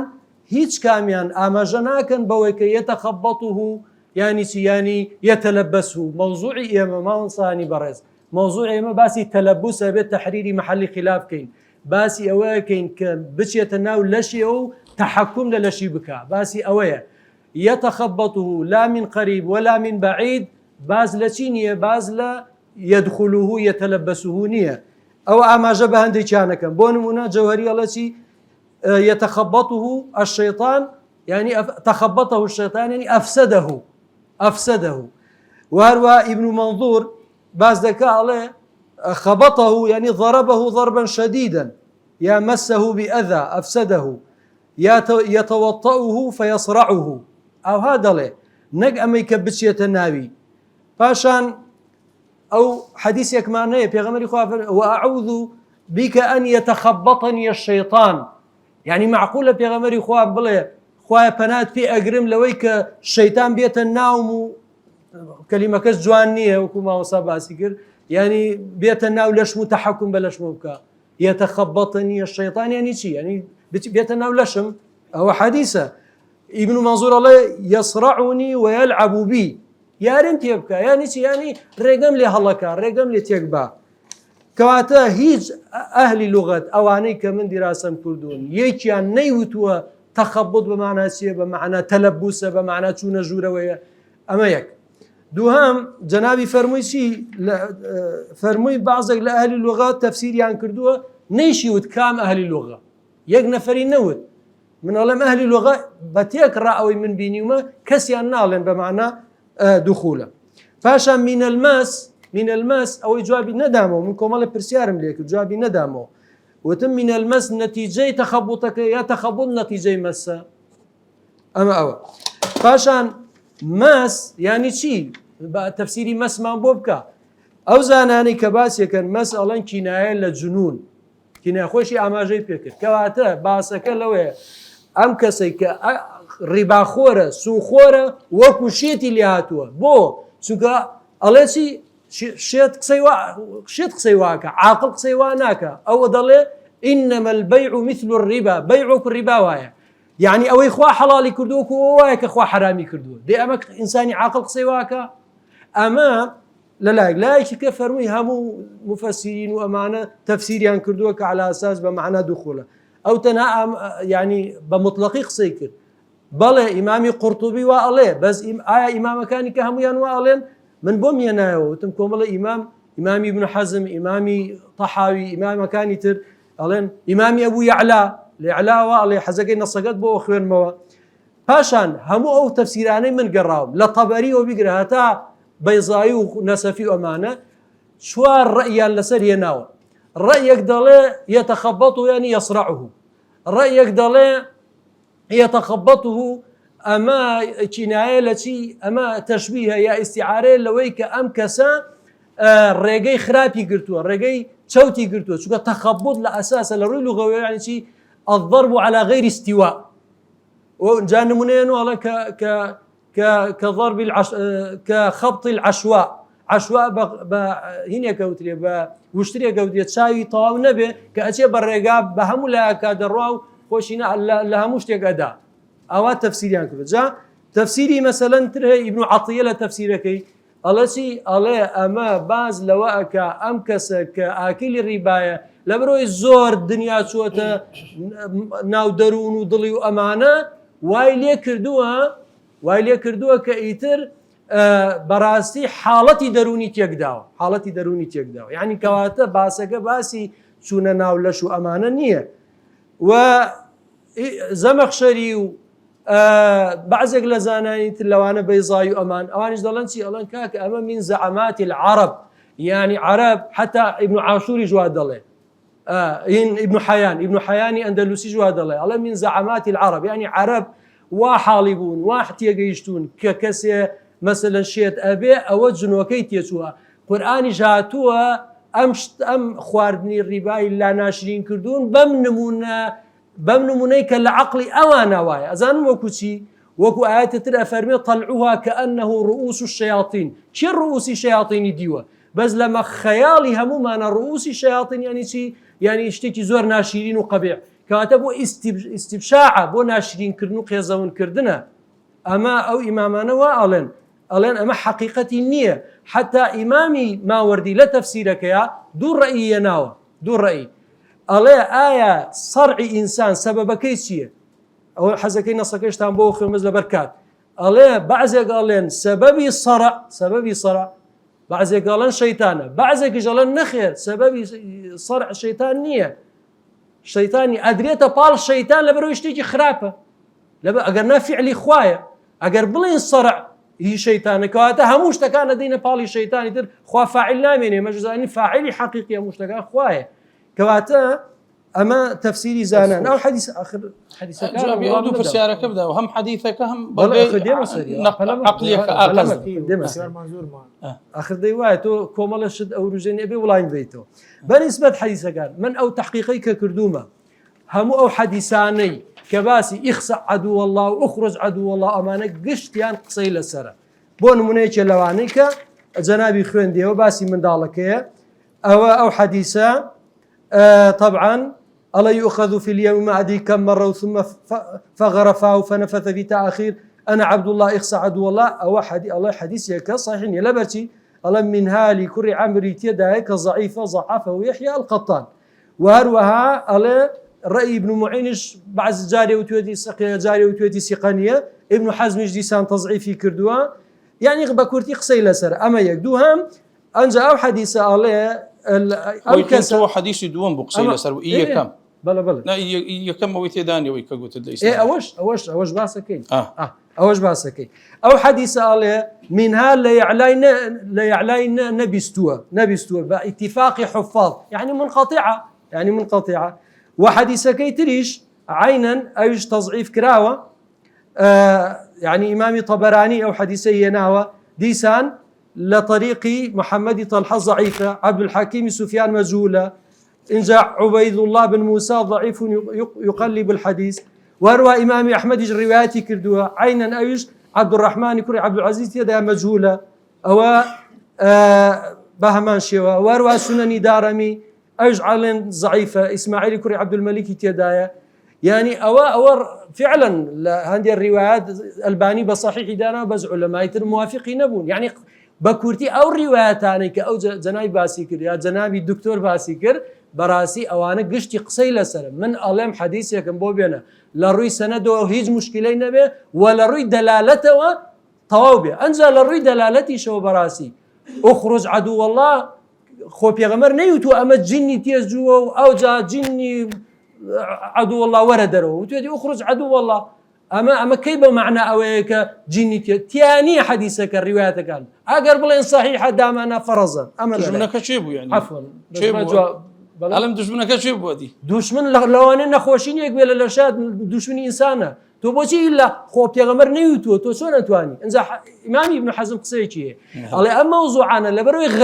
لبروي غيبين تو ناتواني لخوت وقصبك إلا بحديث تبي ولا خبر في ذلك إمام ابن حزم فرمك بياوي زور قوري هموتان دزان فاشان دي مسألة حديثانيك لسندقاء صحتها أو هانيك ضعفي تيدا بنسبة عفوا برلوي حديثك آتك فرمي كمن وتم الشيطان هجد صلاتك نيالته آتك ونخذ إنما سلطانه على الذين يتولونه كواتا شيء جينيتي بحسابي أو أوانيك شيطان بوته دوستيان إيه كل جاري ما مسلمانك فقيري نيشكري ريقو بيك تو على جينيتي تسوا ديك أو دوستي شيطان أو بري خواناس ودين داره أو يك أفرتيك منقبة محجبة أتوانم بليم بالرابك لم عصرا بس مسلمان جينيتي خواتر تاريخ سويدان قصيكي جواني ما وصل جامع الله حفظ صار لأمريكا بوم بۆ ڕۆژێک نمبینی کابراایکی ئەمریکی بڵێن جینی تێچووە یەک جار نەبێ ئەش دەرکە و مسلمانە یعنی ئەم جینە ئەم مسلمانە داماوە بەس ئەبێ ئەو جینی تێ بچێت بەپێم ئاەتە ئەگەر تەفسیرەکەی ئەو بێ ئینەما سوڵتان على الذين يتولونه ئەبێ تەنها ئەوانە جینیان تێ بچێ کەچین کە دۆستی شەیتانن نەک مسلمانی ڕێک و پێک و ملتەزم دەی جەنابی وانا فەرمی خەریکە ئاهلی هەولێر دەچن بۆ لای ئەو هەمووی مسلمانی ئەگەر نەڵێم هەمووی زۆرینیان مسلمانی ڕێک و پێک و ملتەزیمن ئەمە بەنسبەت ئەوە پاشان ئەو حەدیثەی ئەو دوو حەدیثیە ناردووکیان صحیحن فعلا إذا تثاءب أحدكم الشيطان أسيت جلو ما أنصاني برا يعني إسا بقصي ما وصابي بو حديثة بي همو من جين ما انتيدا شكا الصدان كرد إما باش ما انداو دس ما نخصو دسر دمان أقر ببي أقصي بي ما أنصاني برز أو پیغمبری خوا صلی الله علیه وسلم کۆمەڵێک دەستەواژە بەکارێنێ ئەوە مەجازە وەکو چۆنە فەرمێ دنکە برنجێ یا خواردنیە کەوتە سەر عەرز هەڵی گرەوە بۆ چونکە ئەوە ئەگوازی لێبێنی بۆ شەیتانە بە معنایەوە جا من کوڕێکم هەیە بۆ لەتیفەیەکی خۆش وتم کوڕم ئەو دنکە برنجانە بخۆ بەخوا ئەوە بۆ شەیتان بەجێڵی جاوتی شەیتان بە دنکە برنجە تێرەخوا باوکە تەمەنی مناڵیشە بە دنکە برنجە تێرەخوا ئەوە باز لەوەیە کە ئەچێتە کارێکە شەیتان پێی خۆشە حەزی پێکە تەثاؤب ئەکەی شەیتان پێی خۆشە لە بەرەوەی بەتایبەت باسی سەڵاتیشە سەڵات لە ناو نوێژە هەندێک ڕوایەتیشەی هەڵێ بەگشتی بەس باسی نوێژە بۆ یەکی قورسەبی بێتاقەتەبی ئەوە نیشانوی ئاگال لە نوێژەکەت نامێنێ من یەک شتەڵێم عەفوەن بەس بە ئەو شتەوەکەم من یەک شتەڵێم لە هەموو ئەو کتێبانەی کە کتوبی حەدیثن مامۆسای یەکدا تەنها یەکدانە زۆر ناڵم یەکدانە عینوانم بۆ بێنێ لە تەواوی کتێبەکانی حەدیثێکی هێناوێ بەس عینوانەکەی کردبێ بەچی تەلەبوس الجن بالئینسان شەر بێ من بێمە سەر قسەکەی ئەو بەس یەک عینوانم بۆ بێنێ ئەو حەدیثەی کە هێناوێتی باسی تەثاؤبە ئەوە ئیمامی موسلم هێناوێتی ئەفەرمێ باسی چییە باسی تەثاؤب یعنی ڕەدی تەثاؤب بکاتەوە مەستەطاع چەند بتوانێت باسی تەلەبوسی جن نییە دێمە سەر حەدیث إن الشيطان يجري من ابن آدم مجرى بەداخەوە زۆری ئەو ماوەسانەی قەناعەتیان بە مەوزوعایە حەدیثەکە بەشێکی ئەخوێنەوە بەڵام بەشەکەی تری ناخوێنەوە بەداخەوە کە بەشەی دووەمی تەفسیری بەشی یەکەمەکە ئەفەرمجارێ ئەمە قسەیەکی دوور و درێژە پێغەمبەری خوا لە ناو مزگەوتە بووە ئیعتیکافی کردووە سەفیە هاتووە دوو سەحابە تێپەڕیان کردووە وتوێتی عەلا ڕیسلیکوما ڕاوەستن ئەوە بزان ئەوە سەفی خێزانمە وتیان رسول الله قابلە گومان لە تۆ بکەین وانە فەرمووی إن الشيطان يجري من ابن آدم مجرى الدم جافر من ابن آدم نيف جوابی ئەوشم بەرۆت ئەگەر مەبەستی ئەو لە ناو بەنی ئادەمە في ابن آدم ئەفەرمێ من ابن آدم پاشان فەرمووی چی فەرمووی إني أخاف أن يقذف الشيطان في قلوبكما شيئا لأن الروايات شر یا لە هەندێک ڕوایەتە ئەن تەظونا گومانی خراپ بەرن ینی باسەکە باسی وەسوسەیە مامۆسای بەڕێز ئەتۆ ئەوە هەموو ئەوانەی کە تەفسیر ئەگەر نەڵێم هەمووی ئەوانەی کە من بینی و من ئیمامی ئیبن حەجەر ئیمامی نەوەوی هەمویان باز لەوە ئەکەن ئەڵێن ئەم یەجری من ابن آدم مەجرى الدم ئەمە باز لە وەسوسەیە باز لە حەزەکەی نەسەکەشتان دوای بۆ ئەکەوە باز لە وەسوسەیە هەر بەشی دووهەمی حەدیثەکە ڕوونکەرەوەی بەشی یەکەمیەتی إني خشيت أن يقذف الشيطان في قلوبكما شيئا ديت خوا عمل لما واضحتر أما وسوسانية شيء دكتور وقت زور مدايكي دكتور خالد حزم ليه حتما استولامت هي بلان كلتي كوشك براستي وقتك زور روج يعني من كمال بسيار دانا وتايبت بأزموني جنابت لو كارا كأتو بلين هفتانا روجانا توش الدبي ئەوانە حەزەکەم زیاتر استیفادەی لێ بکەین وەکوگوتم ئەو پرسیارانەی کە تایبەتن لەوانەیە دوای و جەنابی دکتۆر من خۆشم هەندێک ڕەدم هەیە پێ بڵێن وجا جگای لەوە کە تو بە کورتی ئەگەر بە کورتی زۆر حەزم لێ مەسەلەن باسی ڕوقیە شەرعیمان بوو بکەی ئایا ڕوقیە شەرعی کووە ئایا سیغەکەی گشتگیرە گشتیە یان هەر حالەتێکی تایبەت ڕوقیەیەکی تایبەتی هەیە آية رقية شرعي توقيفية يان اجتهادية شكو أمش خلافي لسرة مثلا بون منا مثلا من دزان جناب بون من هيك لو اشتانك دعاء قرآن أو دخويني مثلا أو زمزم أو أنا كأما ثابت نبوة للسنة في عمر صلى الله عليه وسلم آية مثلا أما طبعا بلا هندك يان كتوقيفية قال كتوقيفي بي كواتهجي في عمر صلى الله عليه وسلم أنجامي دابي نبي إما لوي دربتشين ولو أنا زورش تريش كذكري دبي براسي من حزم لي تيشك بخري تسأل أم بوارا وتأكيدم خو جنابي دكتوريش لقال همو راقيك نية لقال همو رقيك شرعينية كذكري آية رقية جماعي درستها مثلا يواهي هنجنا فرخركة ولا بهولك مثلا بجارك رقية شرعي بوهمو عندك كومالا بسياري ورد هي براستي آية أو راقياني كإستا وجودي أنا إلى ساحة هموان رقية شرعي ذكر هم بسيارنا قرنجا ما ولام يعني ورب قرينا ئایا زەوابت پێتان وایە زڕورە زەوابت دابدرێتن لەو بارەوە بۆ ئەوەی دەرگا کراوە نەبیت بۆ هەموو کەسێک هەر شتێک ویستی بە ناوی ڕوقیەی شەرعی بەڕاستی کە زۆر یعنی خۆ دکتۆر لەسەر حەقە زۆر شت کە ئێستا لە واقع ئێمە دەیبینین خرافاتە شعوەذەیە دەجەلە مثلا زۆر شت کە دەکرێت بە ناوی ڕوقیەی شەرعی بەڕاستی کە وەکو لە سەرەتا قسەکانش باس کرد کە بڵێن ناشرینکردنی ئاینە بۆیە ئێمە یعنی دەمەوێت زیاتر استیفادە لە ئەزمموی جەنابەت وەربگرین بە کورتیش ئەگەر یعنی وەرەو پێم خۆش نییە بچینە ئەو جەدەلە ئێستا ئێمە بوومان دەرکەوت بڵێن دوو ڕەئی جیاواز لە قەدیمەوەشە بووە زۆر ئاساییە ئێمە لە سەرەتا باسم کرد هەر کەسێک هەر لایەنێک بەڵگەیەکیشی هەبی لەوانەیە بەڵگەکەی پێش صحیح بی بەڵام لە ڕووی فقه و دەلالەی بەڵگەکە مەسەلەن جیاوازی ڕای هەیە ئەمە شتێکی ئاساییە بۆیە کۆمەڵە پرسیارە زۆرم هەیە حەزەکەم زۆر وەختی بۆ نەکوژی دوای ئەمە دەمانەوێت مەجاڵی ئامادەوانی من قسم تەمە زۆر بوو لە قسەکانی خاستە لەسەر مەوزوعی حەدیثەکانی و کە تەفسیرەکانی زۆری بەغەڵەت کرد و مەزبوط نەبوو لە شتانەی کە گوت یار پێچەوانەی قسەکانی خۆشی قسەی دەکرد یعنی بۆ من ئێستا إن الشيطان يجري من بني آدم مجرى الدم دەری وەسوەسەیە کارە چۆن دەری حەدیثەکە هاتێت تو دەڵێ من مامەسە لە چۆن دەرهاتووە عەدوو وەڵام مەبەستی پێجنبی بەڵام خۆت تەفسیری ئەوە دەکەی کە وەسوەسەیە حەدیثەکەش هیچ وەسوەسە تێدانی بەرحاڵە من لەبەر احتراما قسەی جەنابەت هیچ جوابی لە ئەو شتەکانی دیکە نادەم و دەیمە سەر بابی یەکسەر ئەو شتە و عادەتیشم گرتێ دایمەن کە پێم بڵێن وەقت تەواو بوو یەکسەر ئیلتیزامەکەم و قسەی خۆم ڕادەگرم هەڵی دەگرم لە بابی ئەدەب و احترامی مجادلە و حیوارەوە لێرە بەس من مەبەستم پێ ئەوەی بزانە ئێستا ئەوەی کەوە دەڵێن واقع وەکو عملی ئێستا هەمومان گوێمان لەو قسە ئیمامی ئەحمەد بووە کاتێک ئەو جاریەکەی مەمون جنی چوویتە قەلبی ئیمامی ئەحمەد قاپقاپەکەی خۆی دەڵێنێت دەلەگە دێتە دەرێگەنە هەفتا قلی بەوەی لێ دێت ئیمامی ئەحمەد لە عێراق بڕۆ دەرێ دەسمە دەرێ ئەو ئافرەتە مێردی کرد کۆمەڵی منداڵی هەبوو سەردەمی دیکەدا کە ئیمامی ئەحمەد وەفاتی کرد چی لێ هاتەوە ناو جسمی ئەبوو ئیسحاقی بروزی کە تەڵەبەی ئیمامی ئەحمەد بوو ناردی گوتی و قاپقاپەت لێ دەم گوتی و ئیمامی ئەحمەد لێ دەترسای نەمەوە نەما ئەو ئیشە بە تو ناکرێ ناچمە دەرێ تازە ئێستا ئێمە ئەو نەو عشتەمان هەیە هەر بە واقعی هەمانە وەرە جنێکی عاشق بینە یعنی بینە ئەگەر زۆر کابرە بە دین و بە چاک نەبی ئێستاوانەیە ڕوقیە شەرعی دەکەن با بێنەکە منم هەندێک شت وەکو واقع پێتان دەڵم واقع واللهی نەفەر دێ چاوی نابینی سوێن بەخوا بێک سوورەتی فاتحە لە کەسە پەرداغاوە چۆن دەدەخین بەدم و چاویدا دەکەم چادەبی بەس ئەوەندە بتەزرە بەگەر هەیە دەزانم چیان چادەبی زانم چیان چانابی بەس کاکە مەلۆ فێر لە خەڵک بکەین وەرە یەکێک بینە نابی بە ئەسل بە هەزاری وەچی بین بێ بزانم پێی چابیتەوە ئەوانە سەختەی دەکەن هەندێک خەڵکەیە دەزانی چیان چادەبتەوە یەکسەر کامیرەی دادنێ دەزانی چیان چانابتەوە کامیرە وامرە نییە لە گۆڕێ تێدەگەی دیعالە بە ئیشەکەی خۆیان دەکەن بەڵام وەرە ئەوە تا ئیمامی ئەحمەد بەس قاپقاپەکەی دەنێری دەڵێگە دەچێت دەرێ گەنا ئیشت خەلاسە هەفتات بەوەی لێ دەدەم قابلە ئیمامی ئەحمەد لە واقعدا شتێکی خلاف و شتێکی وای گۆدمی دوایە کە دەڵێ مامەستای بەڕێز کە دەفەرمێت دەڵێ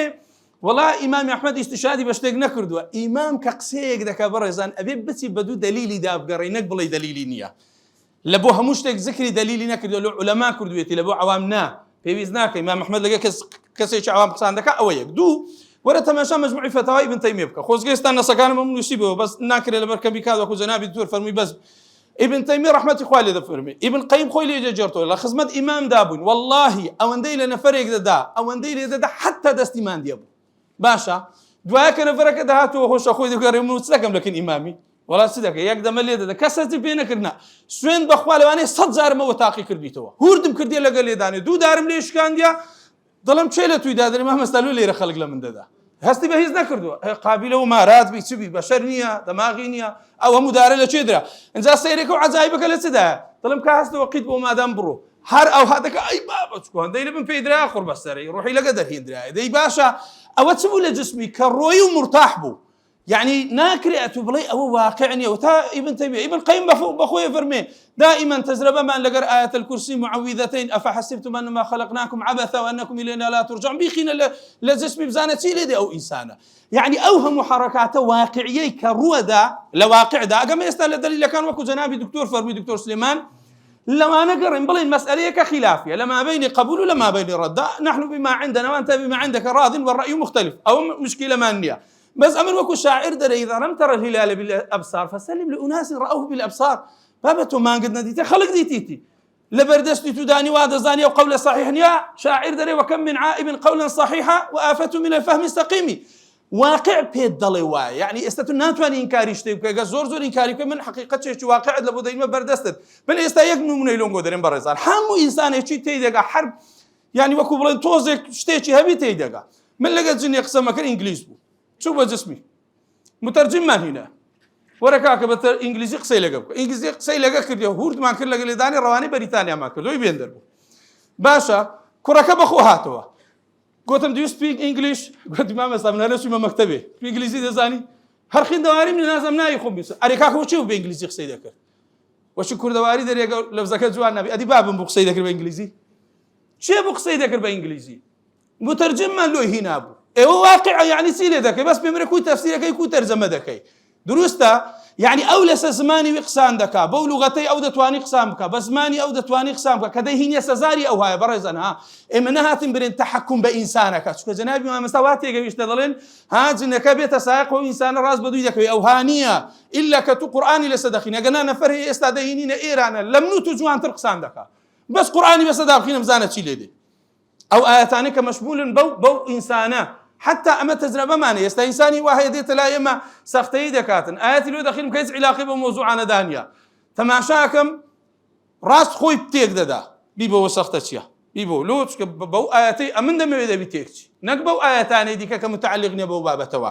إذا تماشا دك يعني لزورش دي كذا برزان يقنمون تان بس لو يدم واقعي بجنابي ما مسألة موضوعات يبقى كو بابا توا من لقى جني يقسم كروتم لونات يدري بي أوي طلي مسلمان بو مسلمان لو عزية دي جناح دقاتكم ولا اشتمكروا شهادة هنا باش مسلمان بي كاكا أو سحر لشوية في مامبلي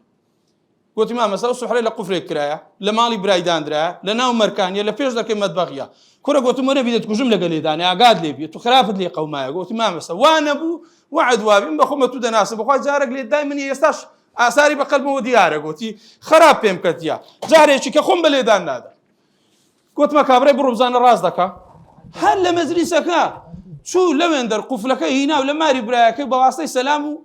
او خواردنەوەک هاتەوە قفلەکەینە بەتاڵمان کردەوە مەوزوعەکە نەفەرەکە چابەوە بەرای لێنمە ئەرێوە تەفسیری چی لێ بکەین کاکە خەیاڵەوە ئێگەر خەیاڵبی ترسم دوایە لەو مەجلیسە بچینە دەرێ یعنی بمبورن ئەو قسەی دەکەم جەنابی مامەستان یەکێک لەم بوو بزانی ئەو مەجلیسە خەیاڵ بوو ئێگە اعتیباری چی لێ دەکەین ئەگە برێنەوە خەیاڵ بوو کاکە ئەوە قسانێکە لەسەر زمانی من نمونەیەکتان لێ دەین هەر کەسێ سحری لە یەکێک کردبی بەس ناوی ئەو نەفەرە بینە هاوارکە ڕاست لە جێ خۆی تێک دەچی ئێمە تەجربەمان لەگەر هەیە ڕوقیە شەرعی لەسا و ئاوا دەخینم دەیدەمێ لە دەوی تارە دەیدەمە تو شیرنە هیچ عیبی نییە وەکو خۆیتی طبیعیتی ئەو معنای چییە ئێوە تەجربەک و دنیا سەد تەجربەی وامان لەگەریاندا هەیە باشە قورئانی لەسەر بخینە تێک دەچی هەر نەفەرێکی کە لەوێن دەردا هەیە تێک ناچی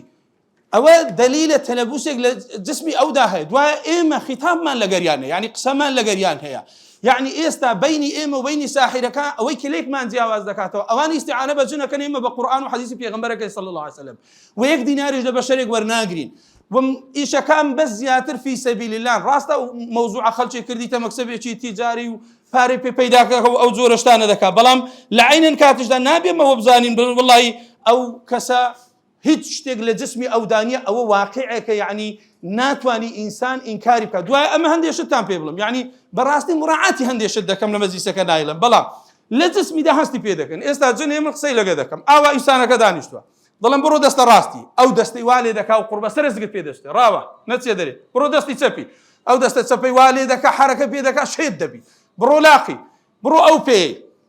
دەی باشە ئینزار یەکەم کە جارێشکە نەگەڕێتەوە بەو پەنجەگچکەی دابڕۆ دەرێ دەرنا بە دەویدا دەستمە دەرێ نەچی لەبەرەوەی گەروی ئەزیەتە دەیەزانم ئەوەی ئینسانێکی زۆر ملتەزیم نەبووە پێشتر لێم پرسیەکە بە گەروی دیابەستە دەرێ عەزیەتێدا زۆر بەڕەشانەوە بە پەنجەی دابڕۆ دەرێ تێگەی بە پەنجەی گچکەیدا قرتەی دێ دەستە دەرێ ئەو بەشەرە مرتاح خەوی نەمابوو خەوی دروست بوو خواردنی نەمابوو بوویەوە یعنی ئێستا من نەفەرم هەیە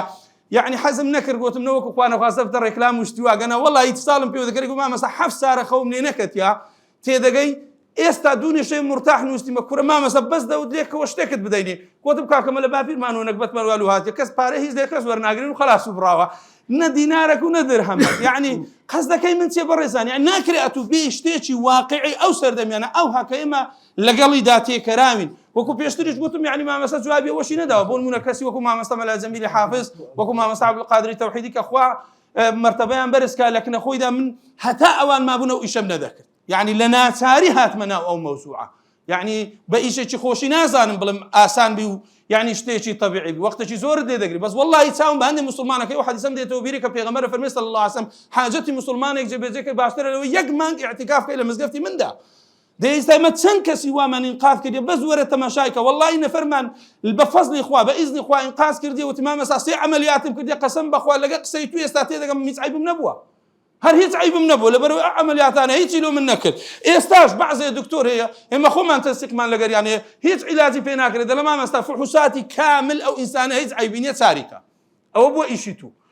و هەندێک نەفەری شێ نەخۆشی دەرونی هەیە گرفتی هەیە ئێمە دەینێرینە لای دکتۆرەکان یان ناکرێت و بڵم بۆ نمونە ئێستا بێ ئەو واقعی ئێستا ئەمن کە باسی دەکەم کە نەبڵم لە دەلیل عولەما هەرگەڕێک کە ئیمامی ئەحمەد کردیتی ابن تەیمیە ئیبن قەیم هەمووی کە ئیسپاتیان کردی و لە کتوبەکانیشان نووسیتەوە بەس تۆ چ لە واقعە دەکەی کە بە خۆت تێیدا دەژی و کە شیفای دێ کابرایەکە چاک دەبێتەوە دەست خۆش کاک دکتۆر جەنابی دکتۆر ئەو دلیلی واقع ووجود طبعا قسەی زۆر هەیە لەسەر سێزانان من دوو سێ قسە بە کورتی باسەکەم ابن قەیم دەفەرمێت والحس والوجود شاهد به ابن حجر عسقلاني دەفەرمێت والدلالة الوجودية في من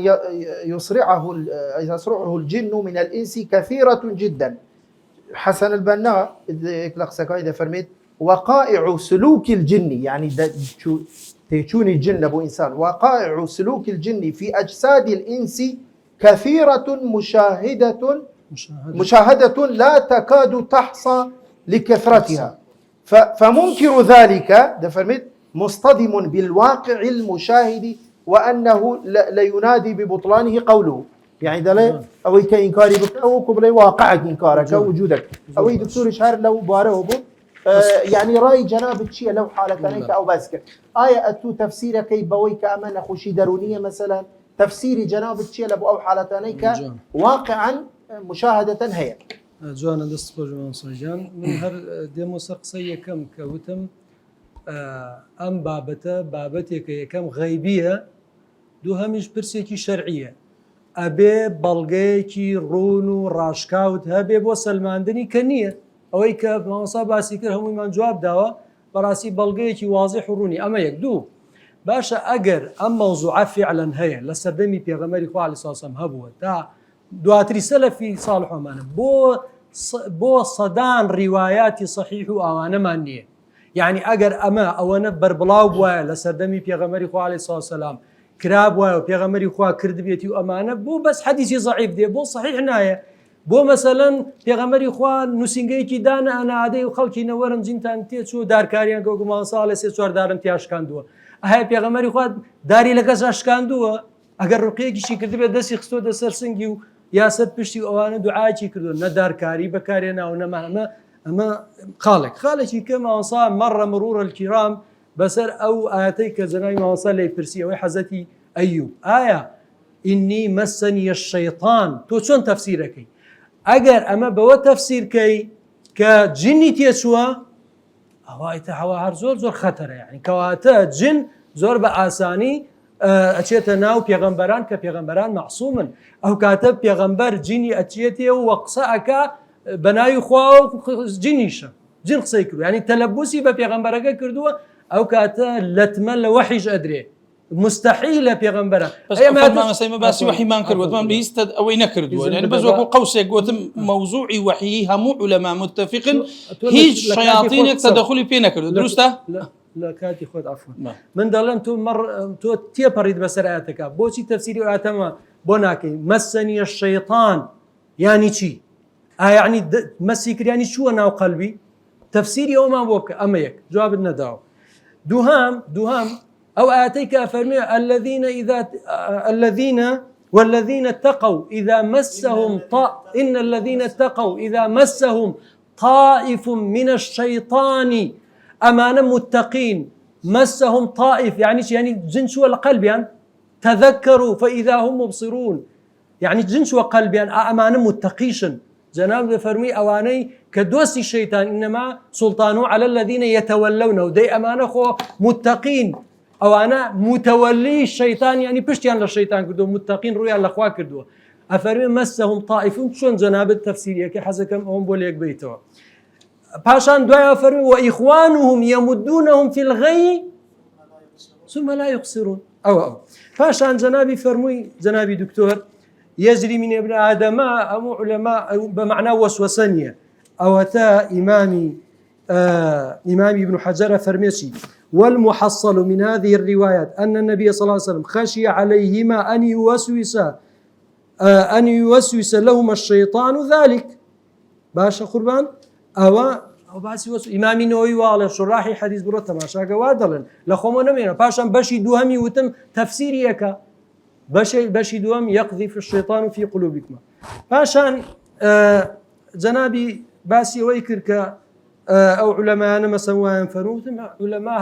هەردوو لا هەیە تۆ ناتوانی بە مطلقی بڵێ هەمووی ڕەفزی کردووە یا هەمووی قبولی کردو مختلف فيه هەر لە قەدیمەوە ئیتر بۆ ئیتیهامی ئافەتی فهمی سەقیم ئەدەیتە پاڵ من و ئەو زانانەی تیژ وآفته من الفهم السقيم کاکە ئەوانە ئەوەتە نەص ئیمامی هینت بۆ ئەخوێنمەوە ئیمامی طەحاوی رحمتي خوالي بفرمي الناس إنما أمروا بالاستعاذة من الشيطان فيما جعل له سلطان عليهم وهي الوسوسة باشا نفرمي وأما إعثار دوابهم وإهلاك أموالهم فلا سبب له فيها أو نصي أبو يعلى حنبلي كإمامك قوري لمذهب حنبلي لمعتمد أفرمسي ولا سبيل للشيطان إلى تخبيط الإنس كما كان له سبيل إلى سلوكه ووسوسته وما تراه من الصرع والتخبط والاضطراب ليس من فعل الشيطان لاستعالة فعل الفاعل في غير محل قدرته وإنما ذلك من فعل الله أو أجواد الله كواتا عفوا دي مسر برسياركي جنابي شد بس يكشتي فرمو ناجولي هەتاوەکو من قورآن نەخوێنم لەسەری والله جنێکی زۆر بەسە زمانە زانی زۆر مطیع و هینەیانی تا قورآنی بەسەرا نەخوێنی حرەکە ناکە بابە جین دوشمنی ئینسانە شەیاطین دوشمنی ئینسانن چۆن هەبێ بەس لە کاتی قورآنە بجوڵێن و حرەکە بکەن و ژیانی لێ تاڵکەن ئەی بۆ بەردەوام يعني ئێمە خوا فەرمێ الشەیطان عەدوٌ لەکم فاتەخیذوه عەدووە وانییە قوربان مادەم دوشمنمانە ئەبێ هەمومان ئەوەی مسلمانی ڕێک و پێک و چاکە جنۆکەی تێدا بێ و بچێ و سەرعیکا و تەحکوم کا بەسەریەوە و ماڵی وێرانکا و ماڵی بفۆتی هەموو شتانە بکە دوشمنە دوشمن یعنی دوشمن ئەگەر سەرکەوێ بەسەر هینەکەیە بەسەر ئەو کەسەی کە دوشمنیەتی چی لەیەکە ئەی بۆ شەیتان ئەوە فەقیرە بەستەنا لە کاتی قورئان خوێندن ئەجوڵێ و حرەکەیەکە ئەمە یەک دووهام هەیە ئینجیل لە خوێنێ بەسەریا دیسان حرەکەیەکە ئێوە چییە تەفسیرت بۆ ئەوە چییە هەیە من خۆم لە ڤیدیۆ دیومە کابرا سەلیبێکی هێناوەدا بە تەوقی سەریا ئینجیل لە خوێنێ حرەکەیەکە و لەپڕ ڕاستە بێتەوە جنۆکەکە دەرچوو بڕۆ بە خێرچی ئەمە بەنسبەت ئەو حاڵەتانەی کە جەنابی مامۆستا باسیەکە ئەڵێ واقعیە و خۆم قسە لەگەڵ جی ناکەم و ئەمە بەڕاستی مامۆستا ئەم مەوزوعە غەیبیە تۆ چۆنت زانی ئەوە تۆ جینیە قسەی لەگەڵاکەی کاکە ئەم زەلامە بە خۆی قسە ئەکە ئەم داڵی ئینگلیزیە زانیە فەڕەنسیە زانیە فڵان شتە زانی ئەمە تەفسیری علمی بۆ کراوە من حەدم نییە لەو مەوزوعە قسە بکەم بەس ئەوەی کە گوێم لێ بۆ زانانی علم النەفس ئەو عولەمانە قسان لێکردووە ئەڵێن ئینسان دوو عالەمی هەیە عالەمی وەعی و عالەمی لاوەعی عالەمی وەعی کاتی ئاگال لە خۆتە باشە تۆ ئەچیتە ئەو بازاڕە دنیایەک ڕسم ئەبینی وێنە ئەبینی شت ئەبینی دەنگ ئەبیسی ئایا هەمووی دێتەوە زیهنت هەمووی دێتەوە مێشکت هەمووی دێتەوە خەیاڵ نا ئەوەندەی کە تۆ دیقەتت داوە وانە ئەو هەموو سەوتە ئەبیسی هەمووی دێتەوە خەیاڵت دوایە نا کەواتە ئەوە ئەچێتە کوێ ئەو سەوت و ئەو ڕسم و ئەو دەنگان هەمووی ئەچێتە عالەمی چی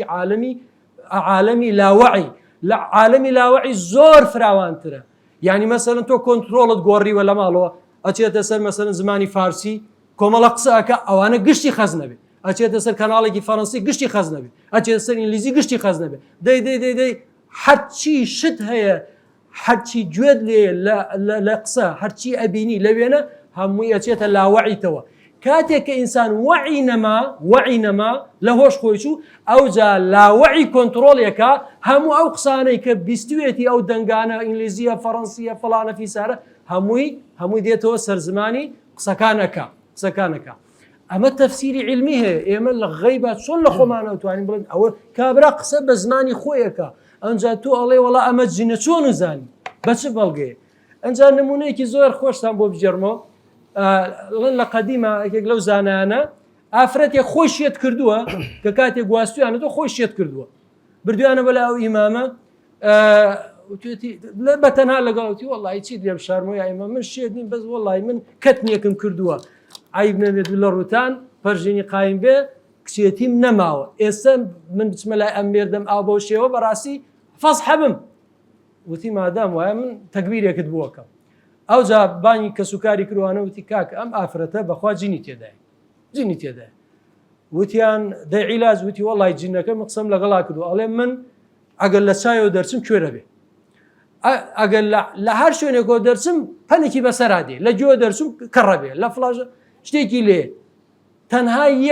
لەیەک شوێن نەبێ یەک شوێن لەو شوێنە وتوێتی ئەگەر مشکلە نیێوانە عیب نەبێت و لە ڕوتانانی لە فەرزیەوە بەس بەمە ئەگەر دەرچێت لە فەرزیەوە هینی نامێنی کچێتی نامێنە و تا کۆتایی دێ الحكم لله با کوێر نەبێ کەڕ نەبێ لاڵ نەبێ مشکلە نییە ئەوەشی لە دەست بڕا هەر کێشە نییە بەو حیکایەتە تێگەی کێشەکەی بۆ ئەم ئافرەتە داما و قوربەسەرە حەل کرد بڕواتانە بێ بەشی زۆرینەی ئەو شتانە کە دەکرێت یا نەخۆشی دەرونیە کابرا تووشی نەخۆشی دەرونیایە پەڵ پێگەگرێ ئاشتێکە مەسەلەی جین ئەسڵەن جی قورئانە فەرمێ ئینە کەیدە الشەیطانی کانە ضەعیفا شەیطان کە ئەو دەسەڵاتەی پێدراوە پاشان الشيطان غيب نازاني لو كانوا يعلمون الغيب ما لبثوا في العذاب المهين جناي ما وصاله خبري بر بحر الأداة من بابا أخذ جن هيز نازاني جن نيزاني سليمان لسر دار عصاقين مردوه نيزاني مردوه فلما خر تبينت الجن أن لو كانوا يعلمون الغيب ما لبثوا في العذاب يا براسي زياد لحد خوي قوة طاقمان بجندا وأنه كان رجال من الإنس يعوذون برجال من الجن فزادوهم رهقا أنجا ما أزانين مثلا إنسان بقوة ربا يسر قال عفريت من الجن أنا آتيك قبل أن تقوم من مقامك ولم قال الذي عنده علم من الكتاب كبشر أنا آتيك قبل أن يرتد إليك طرفك خوا أم إنساني دروس كردوان نيدا وتدسي جن وشياطين بكيف إخوان يعرف يبكن كنترول يبكن بەکەیفی خۆن پاشان شتێکی کە ئەگەر ئێمە بڵێن خەڵک ئەوانە جینی تێدا کابرا ڕوا پیاوە کوژێ کاگە چی بوو وڵات جنم تێچوو بوو زیناکە جینم یعنی ئەو کاتە هیچ قیمەتێک بۆ تەکلیف ئەوانە نامێنێتەوە کابرای دیعاکە وڵا کاکە جینم تێچۆ دەی ئەنجا پێغەمبەری خواجە فەرمێ رفع القلم عن ثلاث عن المجنون حتى يفيق وعن الصبي حتى يحتلم وعن عن النائم حتى يستيقظ نيفرموا عن الممسوس حتى يخرج منه الجن وينوتها أو تيانية فاشان دو حديث من هي إمام أحمد هذا الإمام كان كج روايات يعني كردوها زور بواضحي اشتكى باسكن نفرق ديت لاي باز لو كحالتي وبصري هذه حزك على شنو فرمي أوابن فرمي دعاء فرمي الحمد لله الذي رد كيده إلى الوسوسة يا رد أمره إلى الوسوسة پێغەمبەری خوا هەموو کەید و فێڵی شەیتان بووەتە وەسوەسەکردن و تەزیینی باڵتیل و بە هەڵابردنی خەڵک بەڵێ سوپاسان جنابی دکتۆر چەند کلمە قسەیەکی کورتمە بۆ لەسەر دیاڵە بە کورتی دوای چەند پرسیارێکی تر دەزانی چ ئەوانەی جەنابی مامەستا فەرمووی تقریبا حساب دەکرێم وا هەست دەکەم هەڵاتن بی لەبەر بابەت و مەوزوعدا چکە هەموو شتەی من کە باسم کردەوە جوابە نییە جوابێکی وەڵڵا هەندێک عولەما علمی نەفەس ئەو جۆرە شتانە دەکەن ئەوانە لە قەزەی خەیاڵ و لە قەزەی بەڕاستی شتی بەلاش دەچنە من ئەمری واقعیت لۆ باز دەکەم واقعیت لۆ دەین بە بەرچاو تۆ دەی حکایەتێک لۆ من باز دەکەی حکایەتێک هەیە وەڵڵا کابرایەک ئەوها بوو حاڵەتێکی ئەو هەیەوە ئەو هەموو ئەمورە واقعیە لە سەردەمی ئەگەر ئیبن تەیمیە حسابکەین 700 ساڵ پێش ئێستا ئەوە ئیشی حکایەتێکی کە ئافرەتێک لێ قەومابی ئەدی ئەوی پیاو لێ قەوماتی لێ دەکەی ئەوی کوچارە سەر دەگا و لە چێندەری بێتە دەرێ چی لێ دێ آخر ئەوە ناکرێتن یعنی ئەوە ناکرێت و بڵێن ئەو هەموو شتەی کە ڕووەدا یعنی بیهینی بە حکایەتێک من نمونەیەکی واقعیتان لۆ دەرم خوا شایەدە ئێستاش کوڕەکەمایە بەس لۆ خاتری تێگەویشتن محمد كونفو أبو أوي خد شيء تاقام بيدي ناسيتن محمد كونفو كابرا شي فقير بدأت مزقفت القرآن داخل خوا شهادة جنك سوبر قلبي آفرتك بو أو عندي أو شرعي دقو بقد هم مستعكان مزقفت السيد غريبي ما يكسر ما ليدر ندشوا باشا قال ابن كثير قال ابن تيمية قال الشيخ الشهيد سيد قطب قال فلان محمد كونفو بو عالم لو مزقفتني الزلام نبو سير دربين وشي بنزا قول ومقول وحديث بصحيح بس أنا دولو دقو يعني سبحان الله عجائبات أبو أو محمد كون فحر واقع شيء زور ديار ما مسألة أوانا خيال ده والله الدنيا على قلبي ديرنا محمد كون يستاش جاهلة كي زارنا هرشي ابن تيمية وابن قيم وأوانا أبو نيمة أركاك وذكر ما بيخنا بابي خيالو یعنی ئەو جۆرەشتانی کە بڵێن ئەوە شتێکی لە دنیا دیتویانەت و ئەمن دەڵم بە ئینگلیزی قسەی دەکەم مامەستا لە قەناتی دەگۆڕی کوڕەکەوت بەچی يعني قياسي مع الفارق علماء دايلن او انا شو علاقه بيكتري ودائما شتيش واقعي لو ظلم مترجمه مين اقسم لقى كرديه شو تدلت وانجليزي لبيرنا ما اوش تفيوستي بجواب شي علمي دقيق زانستي هي نك جواب شي خيالابي او وكو جنابي ما مستباسي دكا كتابي شي خو مالي رهب خوزق بانكم بكرد با يعني خواشا هذا او روجك حتى لجسمي ما ندرينا اخر شو تقول من اسمه جسمي تو بما دري اسم كره اقال له ما مستوى على اساس تهديدك اما زانم قوتم اگر ازت ورد ريهره جسمي من اوزا من هنجين علاج ذاك قوتي ناتوانم قوتم لو ناتواني قوتم ليش تبينت بجماعات كرديا ناتوانم بما جسميتو هاك ابو حموي او شتاني كذا قلت وكو واقعي شي رسمين دوا زانان ايهم كتابك لسر بابته دان واستوت امام السيوطي كتابه شي دانا لغه المرجان في احكام الجان سندي الكتاب ديك زانان هر هميان اواني كتابيان لدرباري او بابته دانا تايبت ها قصد ما بس في تايبت هم اثبات وقضيه دكا كجنه تواني بس جسم انسان هو ده تواني بس جسم انسان وخيالش نيه او شتيكا دكا ليره تماشا دكين يعني باسي او دكا كبرين بون من ما مسادله بياي متقي يعني زور اعتيادي من باسم كروت بكاكي ابتلاء تاقي كنوي خوي غوريه يستاجي مزور جاري هي عندك كسي على زمان بيناكر دينيرين لكن لخومان غوره تريش بروكاك بروكم فلان كز عسى على خوي غوره شفاء دل سردست يقرا ابتلاء كتاقي كنوي كمن تاير كارم بيدكري لير زياتر لواني سيت كم بينكري يان باز دو دكا ما مستوى كبري شوازي شي استجزاء اي پیغمبر صلى الله عليه وسلم كسي دار كاري كردوا يا رحمه للعالمين وخواك بمعجزه ايدك تخوا دستي وشي دستي من يعني الدور لو دسته يعني وكو اوي كدليتن تيدغي اما بدار وبشقش ليدين ناقوين اوي پیغمبر صلى الله عليه وسلم كبهادي جاي كرك معين بولا لا خوي پروردگار رب العالمين و فدوا اگر اوش تشرعين بابو امام احمد ليد دار رضا ورحمتي خوي لي بو مدتيميه بكاري دينا بو لواقع ده سلمان كاوش توايا بل اذا اوش دردسي دروات يعني اوانهم براستي اشتي اون يعني امن بوبر باسي دليل كان ناكم تقول دليل روش ما مستهندش دوكو برسيار قلتي اگر دليل كان باسكينو دوباره زور دريجه دچيشي دوای دڵ ما مستدل بۆ قورآانی لەسەر دەخینی دەجوولێ یعنی بۆ قورآانی لەسەر دەخینی دەجوولێ مامەستای بەڕێز ئەتۆ من هیچ ئینکار لە جەناب ناکەم نەدیتیە واقعەکە نازانی هیچ معلوماتیشی لەسەر نییە لەسەر عەمەلیەکە نالم لەسەر دەلیلەکە جەنابەوە قسەت لەسەر کرد و ڕەئی خۆت دەربڕی بەس لە عەمەلیەکە هیچ معلوماتێکت لەسەری نییە ئاخر وەرە بە قورآانی لەسەر دەخینی تێک دەچی خۆ بەدەست من و تو نییە یەک نییە دوو نییە دە نییە یعنی جاری واگەدانیش ڕۆژی وا هەیە 10 کەس دێ 15 کەس دێ هەمووی تێک دەچی يعني أو واقعة يعني ناتواني بإنكار بكي لو بابتوا بلي لو أو كسواي لدي باشان دلي مسألة إنجيل جاري واهي بسري دخيني ساحري علاج خلقك زور طبيعية علاج خلقك كبرت جن بكار ديني لو تولد وايا ساحر لزقاي خوي داني شيء كاري واناكا اما زوري شيء ساحر كان باطل اذا كينو بعض لو شتاني كاوان ديك لو يخلق بتي توكنيان اما زور مساله ما هي لو دجلو فرتو فيراني كراوا هيسكا شان دايته هي شيرو مانغايا دلي او هي كان غريبه باصده ورقي علاج اللي كردي والله لو روجانا افريتك هاتك 9 مليون دينار يعني وقلبو من بلاش تعرف سرم كردي بس بيك شرط من سدانا قلت خواشا هذا شكاتي لنا كي قردنت ازانك باش 2 مليون دينار دايتي باري قرعي دابوي باري زير دابي فروش همش تيشي دابوي قريبه سري ببو ايتم على زيدكي يعني بشر موانيه او لكن ساحر نوعك لكن يم نوعي شي ديكي براستي زالوي بالك هاكتو وبالك سياره هي تو التزام بخصك يقوم داكم جناب الجواب ديوا بالفر مسألة آية يوهي دلينك جنك قبيلة يقل جن شو يتناول شيء أو كسان بله قبيلة ذكري مثلا صد كاس يوهي آية مسألة كشتني جن بله يان سوتاندني جن بله يان تنانات من طلبكم هي الماجستير لسر واقع الرقية والرقاة في إقليم كردستان دنويسي حتى تليفون جناب شنداي قلت بوي استفادة يكلا فصل كان استبياناته لقائي لقال زيادة له سط راقي كردية لسر آسي كردستان راقي وهي قلتي من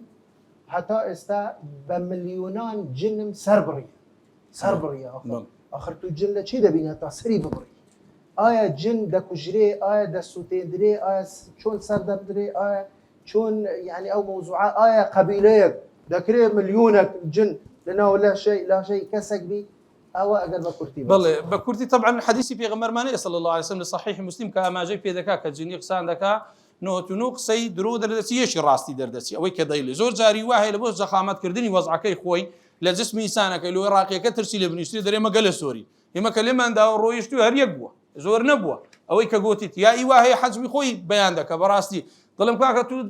چەند مەتر درێژی مامەسە 6 مەتر درێژم ئەی حەجمت ئەوانە هەموو شت هەمووی دەڵێتن یعنی دوایە کە دەرەچی وانە لەبەرەوەی زعیفە لاوازە بەو شێوازە نییە کە ئەو دەری دەبڕیتن و دەیلێتن دروستە جالوێ زۆر جاری وا هەیە لە بۆ ترساندنی تەرەفی بەرامبەری دەسمە جسمت وا دەکەم منداڵت شێت دەکەم ئەوانە دەکەم ئەوانە هیچی پێ ناکرێ ئەوانە هەمووی وما هم بضارين به من أحد إلا بإذن الله دەگەڕێتەوە سەر ئیبتیلایەکە ئەگەر خوای تەبارەک وتەعالا یەکێک ئیزنی لەسەر نەبی بە هیچ نەوعێک نەجن و نەشەیاطین ناتوانانی تەأسیری لەسەر بکات بەڵام کاتێک بوو بە ئیبتیلا و تاقیکردنەوە متقی بێستا من حافظ القورآن هەیە چارەسەری دەکەم یعنی نەک بڵێم کەسێکی و اعتیادی ئەو جۆرە کەسانە بی بەڵام ئەوەی کە باز دەکرێت بۆ نمونە ئەعدادێکی یەکجار زۆر لەناو جسمی ئینسانێکدا بین نەبووە بەڵام دیتیمە لە ماڵێکدا هەبووە مەسەلەن زۆریان تێدا هەبووە جا ئەوەش بە چ کەشف دەی بەڕێزام یەک معلومەتان دەمێ زۆر گرینگە ڕەزان کە معلوماتان لێن یەک قسەی لێ مەکەن زۆر هەیە دەڵێ ئەو نوشتەیە دیتەوە ئابی سووتێنە هەر کەسێک نوشتەی سووتان دەبی جارێک ئەمن بە یەک جار بتوانم عیلاجی بکەم دەبتەوە دەقات دە جاران دەبی لەسەری بخوێنە یعنی ئەوەندە مزاعف دەبیتەوە لەسەری چکە سووتاندن هەر کە سووتاندە ساحر ڕەبتی ئەو جنەی کردێ بەوە سووتاندە یەکسەر دەسووتێ کە سووتا ئیلا ئینتقام وەردەگرتەوە طرفی بەرامبەری ئینتقام وەردەگرتەوە کە سوکاری ئەو جنە یعنی ئێستا من زۆر هەیە قسەم لەگە کردوتی مامەستە بە ئاوی گەرم ئەمەی سووتادیە لی خۆش نابم قەت تەزەوەرە لێی بپارڕەوە لە باتی کابرا کوو لە سوڵحی زەلام کوژرایات و دەپارڕەوە بەخوابی ئەو تەکلیف لە جنی بکەی ناگوتێ من مسلمانم بەس مامەستە نەفەری لێمە کوشتیە یعنی وای کردووە جەریمەی ئەنجام داوە جا لێ سووتاندن لۆنگۆ نابی سە من نەزانم چ شتێک دەسووتێندرێ احتیاطی سووتێن هیچ گرفتم نییە بەڵام تو نازانی چی هەن دەسووتێندرێت چ جەدوەلێکە چ شتێکە ئێستا خەتیان هەیە خەت ئاوا دەینی بینم پیشانی مامەستا دەم ئێستا من ئاوا ناوەکان یەکێک دەخینەوە بزانم دەتوانی یەکیان بخینتەوە سا زۆر جار وێ خەڵک دێ دەرم لەیلا چێیە دڵی مامەستاوە خوشکمە فائزە چێ مامەستا هیچی لێ نەنووسرا خەتی وان بە نەوعێک دەخیندرێتەوە بە قورئان بە شەسەری دێ دەرناچی بە حروفەکانە بی لێکی بدەین جار وایە لەسەر ڕادەخیندرێتەوە جاری وایە حرفەکان بەرامبەر یەکتریدا دەخیندرێتەوە ئێدەی ئەو شێوازانە زۆر جاری وایە کەسەکە سەڵی لێ دەرناچی ئیشی تەرەفی بەرامبەری زۆر قڕستر دەکا کە معلوماتی لەسەر نییە لۆیە سووتاندن و کوشتن و ئەوانە لە مەسلەی جنای ئەتیات و تا عایشە دایکی ماداران لۆمان دەجێرتەوە هاتنە خەونی وتیان جنێکت کوشت مسلمانە حتا کەفارەتەکەیدا ڕزا و ڕحمەتی خوای لێ قورتوبی لێی نەقڵەکە لە تەفسیرەکەیدا یعنی ئەو حاڵەتانەدا هەمان بووە یعنی ڕوش دەدا و جنیش دەسووتێ بە ئەتیادی حەز ناکەم کەیفیەتەکەتان پێ برم نەخۆ بچن تەطبیقی کەن و جا شتێکتان لێ بێ و بێنەوە کە نەمرێ مامەستاوەرە چارمان بکە جەنابی دکتۆر جگای لەو وەڵامەی کە ئەگەر هەت بیلو دکتۆر مەسەلەی خەڵقی جن کە خوای گەورە دەفەرمێت ئەوە خولق الجان من مارج من نار لێرە زۆر لە مفسرەکان یەک لەوانە ئیمامی قورطبی کە باسی ئەوە دەکە دەلێ لەبەرەوە ئەوان جسمیان کەثافەتیان نییە بەڵکو زیاتر وەکو هەوا و ئەوانن بۆیە دەڵێت لا يحيل عقلا سلوكهم في الإنسان دەڵێت تەنانەت ئەگەر کەثافەتشیان هەبی فإنه يصح دخول الجن في الإنسان أيضا كما يصح دخول الطعام والشراب في الفراغ من الجسم وكذلك الديدان قد تكون في ابن آدم وهي أحياء لێرە بوویە مەسەلەن ئەمە ینی کە ئەمەش نابیتە هۆی ئەوەی کە تو دەڵێ مەسەلە چۆن دەکرێت بیشتە ناو لاشەی کە خۆی وەکو ئینسان نییە بڵێ چۆن دوو ئینسان دەچنە ناو یەک ئەو خەڵقی جیاوازە ئەوجا ئەگەر بە کورتی وەڵامەکشتەجان دەست خۆش بێ ئێمە لە مەجلیسێکی عیلمی دانیشتوین بەڕاستی مامۆستایان و ئێمە هەمومان ئەوەمان خوێندووە لە شەریعەتە هەر بابەتێکی هەر پرسێکی ئاینی ئەبێ بەڵگەیەکی لەسەر بێ بەتایبەت لە عەقائیدا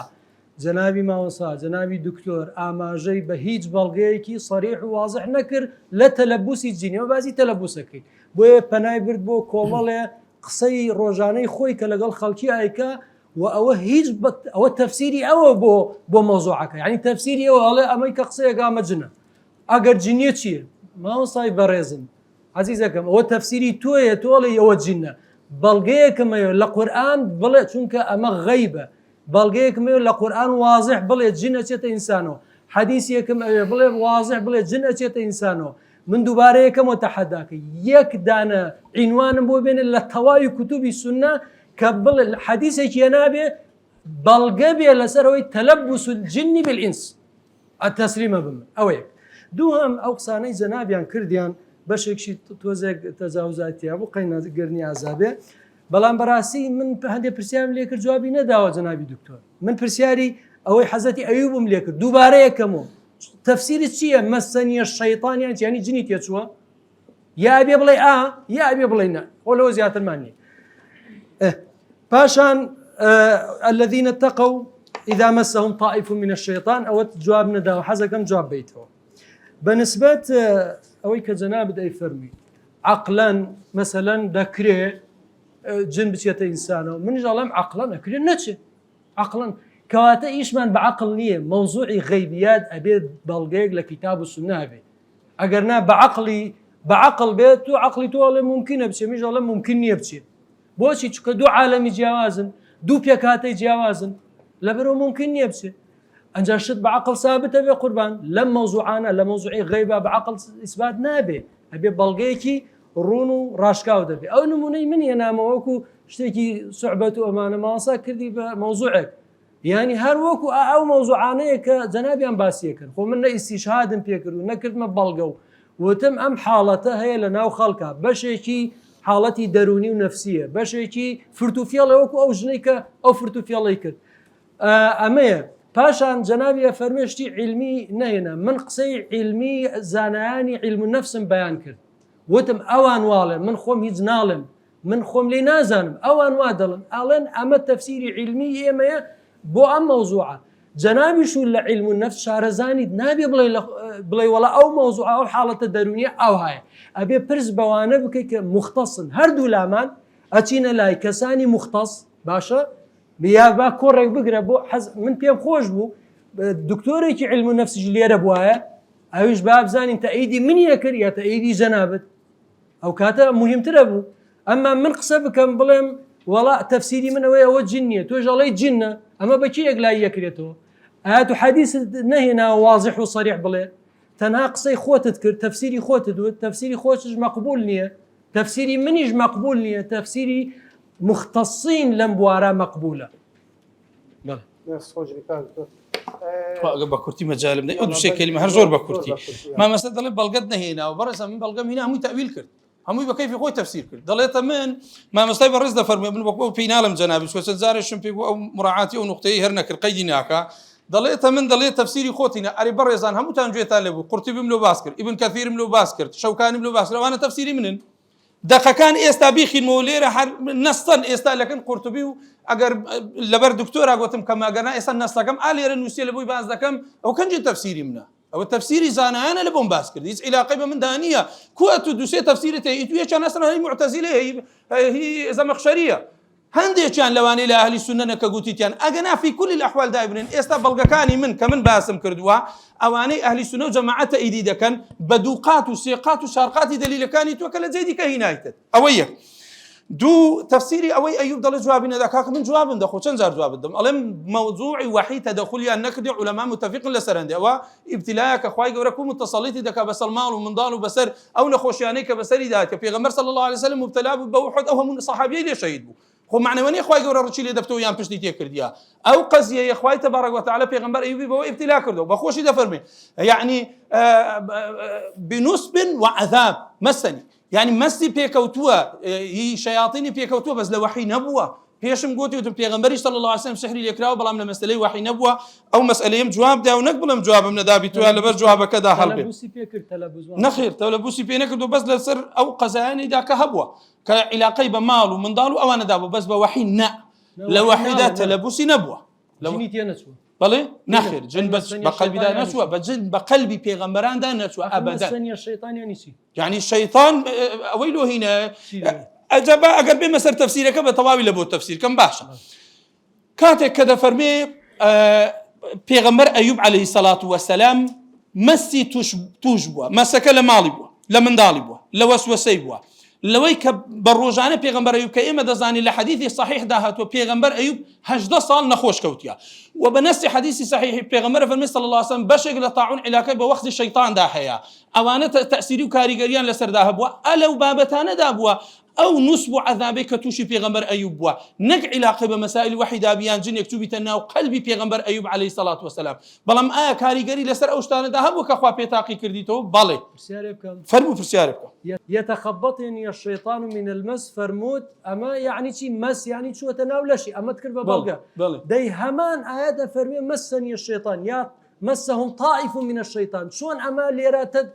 تلبس دخوله أو تريان تلبسني ومن اعتقاد أهل السنة والجماعة استا أوي لمقالات إسلاميين أبو الحسن الأشعري دفر ملا عقيدة أهل السنة والجماعة كوي بن تيمية نقلي دكا بهموي وحي بيغمران تداخل بموضوع تلبس با شياطين دا نبوة داخلي جسم مشيانا نبوة داخلي جسم مشيانا نبوة هم جواب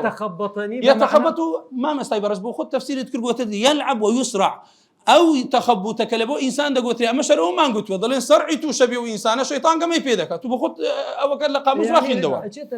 نخي لو بيغمران نا بيغمران غير بالي بيغمر بالي زور اعتيادي جت جسم يعني يك آية يك يعني يك بلين هنا يك لفظة دو تفسير جواز ما وتقصي زانا أنا لابد نقل لكم يجوز للأنبياء ما لا يجوز لغيرهم هندي شتي لبو أوان دبي لبو إيمان أبي في سواني شبه ما شو بحال ما مثلا مقصة كان يقوم تواو كما دوسي كلمة قسم أو دكتوري برز أو كلمة قسم يك دقة ما مستي برز أماجي بس سرساوي ذاك ضلي يعني برنبون من ما مسا أماجي بس سرساوي نكدو ما مسا تو أماجي بس سرساوي يش علم النفس كركو قصي خود إثباتك يعني خو من لحد مجلسك قصيك ما كرش بني ما سرساوي قبل ما ضلي بس تنها قصي خوته توش يستيدي عادك ضلي علم النفس وهذا بلا ما شوف بيكتب علم النفس نكد ويك عالم علم النفس نكد بلا والله فلان زانا أو تفسير بصريح أو ها تفسير دكاتوا أمش وهستك مو إدعاء بلا بخود كربن يعني دليل يشي صريح لسر نبي قنا فيهم خوش لبون باسكي كاوزانا شيء وناوي كتابك شي بلاي بيش بردوام بين وسياريك راي قرتيا نظام نيسان سنترايا هفتاويك 048 دو يعني حفصدو دا 482 يشي باري برده باريزان اما براستي بابلين قسا زورة وبسيار زورة ومرخوش بسيار زور ما هو بلان كاتكا زور رويشت قرنكوا إما طبعا استفادة بكين لروي زانستي ولروي علمية وحتما رأي جوازيش أما قديما أو خلاف هرهبوة زور آسائية إن شاء الله إما دلمان فروانة سيمان فروانة إما همان برأي يكترين استا من بهم خوشة أقر چند مداخلة وربقرين بس بكورتي شو كبراسي وقت ما زور هي تشيك برسيارك برسيارك وبزور بكورتي ما مستفر أو كساني كان نفي أي شيء اللي كان لك الرزم يعني زياتر أهلي معتزلة وعقلاني كانوا يا قرآني كانوا أواننين بسياريكم أول شيء بسياريكم أو كساني نفي أي شيء اللي كان درني لوتشي يعني قالوا دكتور بسياري تقول مش من برز دكتور أو ما مصطفى محمود زبناكويا أقل بنقول من كرة كيمن لأن ناحية عشقوا يعني لأن ناحية ترسوا يعني لأن ناحية خمكوا توشي أو نخو شيء جنو كداريبو أمن سبكم بالناس ما كان ما مصطفى خالد قريب اسمه تشدري أو بسيارته بله دسمه جانا جاب لبير ده حرب بكرتي والله منا في منكر دي من إثباتهم كردي لو جوابنا ده جنابي ما مستاي برز باقصي لسر بكاتن أقرب في سيارتي جاي من إثباتك من فيناكم بله بله بالنسبة لوي كذا شيء بواسي معتزلة وقرآني وانيك جناب دوي من جوابي أوش هذا مقيناك أو يعني ادعاءك على أساس أم موضوعات بس معتزلة في كدو كاك لنا معتزلة قاضي عبد الجبار باور رواية أشتنا ولا شيء مروبه هو معتزلة شا كتي لنا أهل السنة طحاوي بوباسكردي أبو يعلى بوباسكردي ابن حزم بوباسكردي علاقة بالنسبة تناسب وشيء ما باسي حق بلغي دوي علاقة بوني كي زورين لغلاقو ما برلمانية صوت بيزان كي زورين لغلاقو كي كمينة يعني أما يكدوهم بس بجوابي بشاركي الله كركم اگر توشي ترسو امانه بو يعني برزان اما هرشتيك لو حالة الدروني انا هبو اصل وايا بريت لاي دكتور اگر دكتور علاج نكراو نبو امانه او كاتا من برادريكي خوم باشا كيشيكي دروني هبو زور زار توشي صرعو امانه هبو بتيان جيني دي من خوم شون بولاي ما وصاق لقال يا سوما دي قراني بسر اخوين دوانو باري هندكي جوال بتو امانه دعاء بوش علاج نبو اخرها دكتورك دوزيوا تكاكا ما خلل يكي الا مشكله علاجي بدانا تشاكبو يعني الصرع دون نوع كان عضويه علاجه بيوتشاك نوع كان نفسيه باشە بە قورآن خوێنیش حتمما لە ڕووی نەفسی و ئینسان تەسیری لەکە بۆیە یەکەم جارە چتە لای دکتۆر باشە ئەگەر وان بێ ئەمە هەرچی مەسەلەن نەخۆشمان هەیە بیبینە لای فلان و فیسار و ئەمانە ئیتر باید کولیاتی طب هەمووی داخین کەس نەخوێنێ بۆ طب بوو کەس نەخوێن هەموو داخین و تۆ هەموو بڕێن نووسنگەیەکی ڕقی شەرعی بکەینەوە وانە پێویست ناکایتر ئەو هەموو خۆمادیکردن بکەین وانە قوربان بە کورتی وەڵام مەرجی ڕاقی بە ڕێزان بەس ئەوەندە دەڵێم هیچ کەس منێر نەکەن هیچ کەسێک کە تا پرسیاری شخصەکە نەکەن بەس ئەوەندە بکەن فلان کەس ئایا جێسی قەیە نوێژی بە جەماعەت دەکا یان نا کەسێکی متمانە پێکراوە کە خەڵک لە خۆی عالم ناناسی ئەوە بکەن ئەوە زۆر شتێکی باشە هۆکارەکەەوەی کە دەستە جسپی ئینسان و ئیبن تەیمیە زۆر شت باس دەکات کۆمەڵێشت لە مەجموعی فەتاوا ئاماژە پێ دەکات بەڕاستی هەر بە جسمی ئینسانیش نییە کوڕە بە قورئان مەلعونی خوامان هەیە لە ناوە خۆمان چارمان کردێنە نوێژێ دەکات نە ڕۆژی دەگری نە قوماری دەکات ئەو حاڵەتەشی بەسەر داهاتوو ئێمە بە خۆمان چارمان کردووە لە مەسیحیەک لە جوولەکەیەک دوور لە مەسائلە ئیمانیەکە گەلک خراترە لۆی ئەوانە هەبووە و غەیری موسڵمانیش بە هەمان شێوە هەبووە جنی لە قەلبی بووە و ئەمە چاری کرا و هیچ ئیشکالیەشی نەما یعنی وەنیە متعلق نەبەس بە موسڵمان مداخلەیتر وەرەگری لەبەرەوە کاتمان تەواو بوو یاڵا یەکێک لێرە دێڵە بە کورتکەنەوە بیرێن باشتر بە دەستخۆشیتان لێکەم بەڕاستی مناظرەی جوان بوو بەس ئینشاءالله هەر بە و شێوەیە بچێتە دوێ باشە بی ئینشاءالله یەکەم پرسیار لە دکتۆری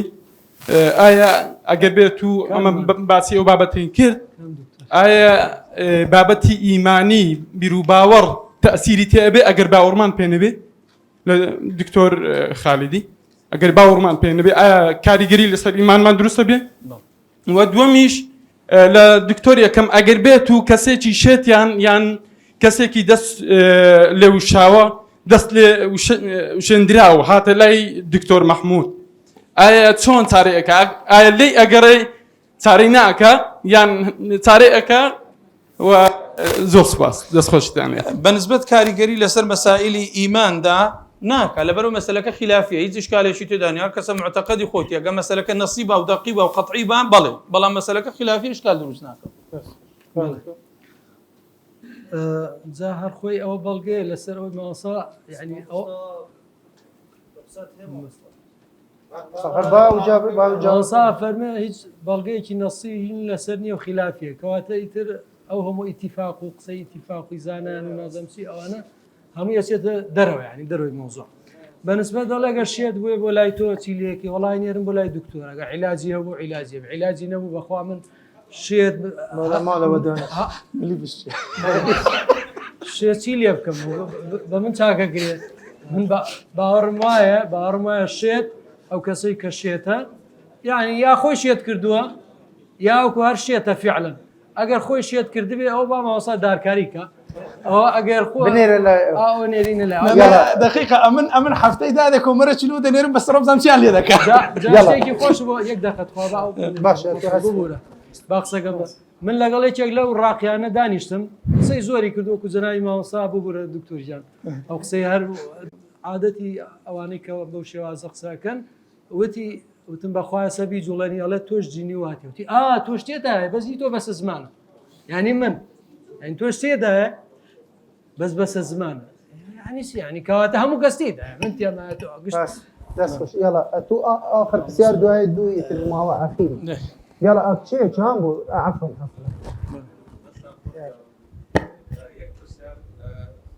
أرق نبي زور زال مثلا باسي سوتان دني جنو أو بابتانا لكن طبعا لو أنا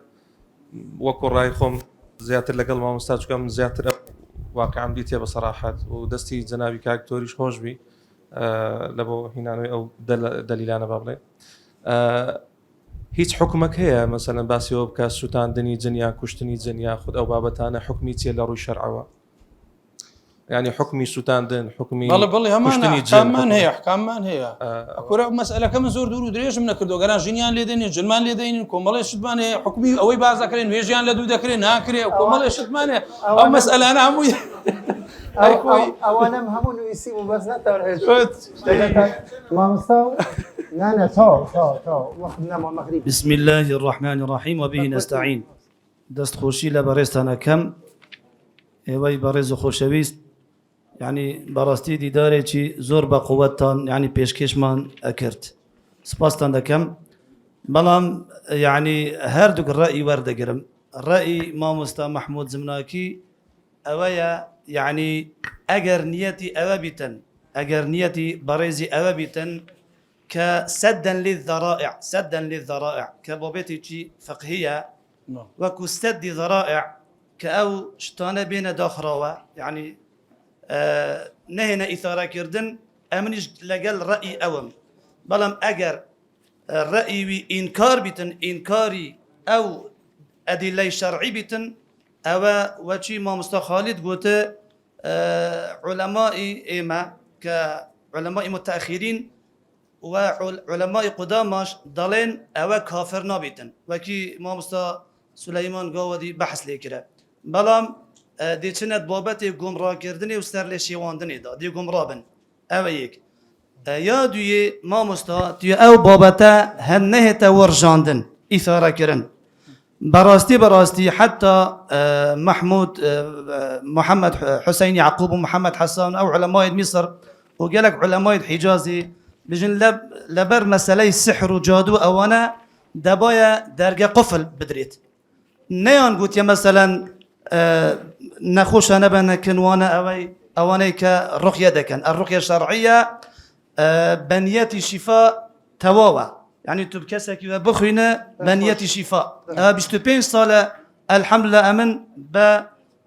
يعني عالم ودخينا بنية شفاء بلام ما نزن تاريخ دا پیغمبر صلى الله عليه وسلم عن خلفاء عن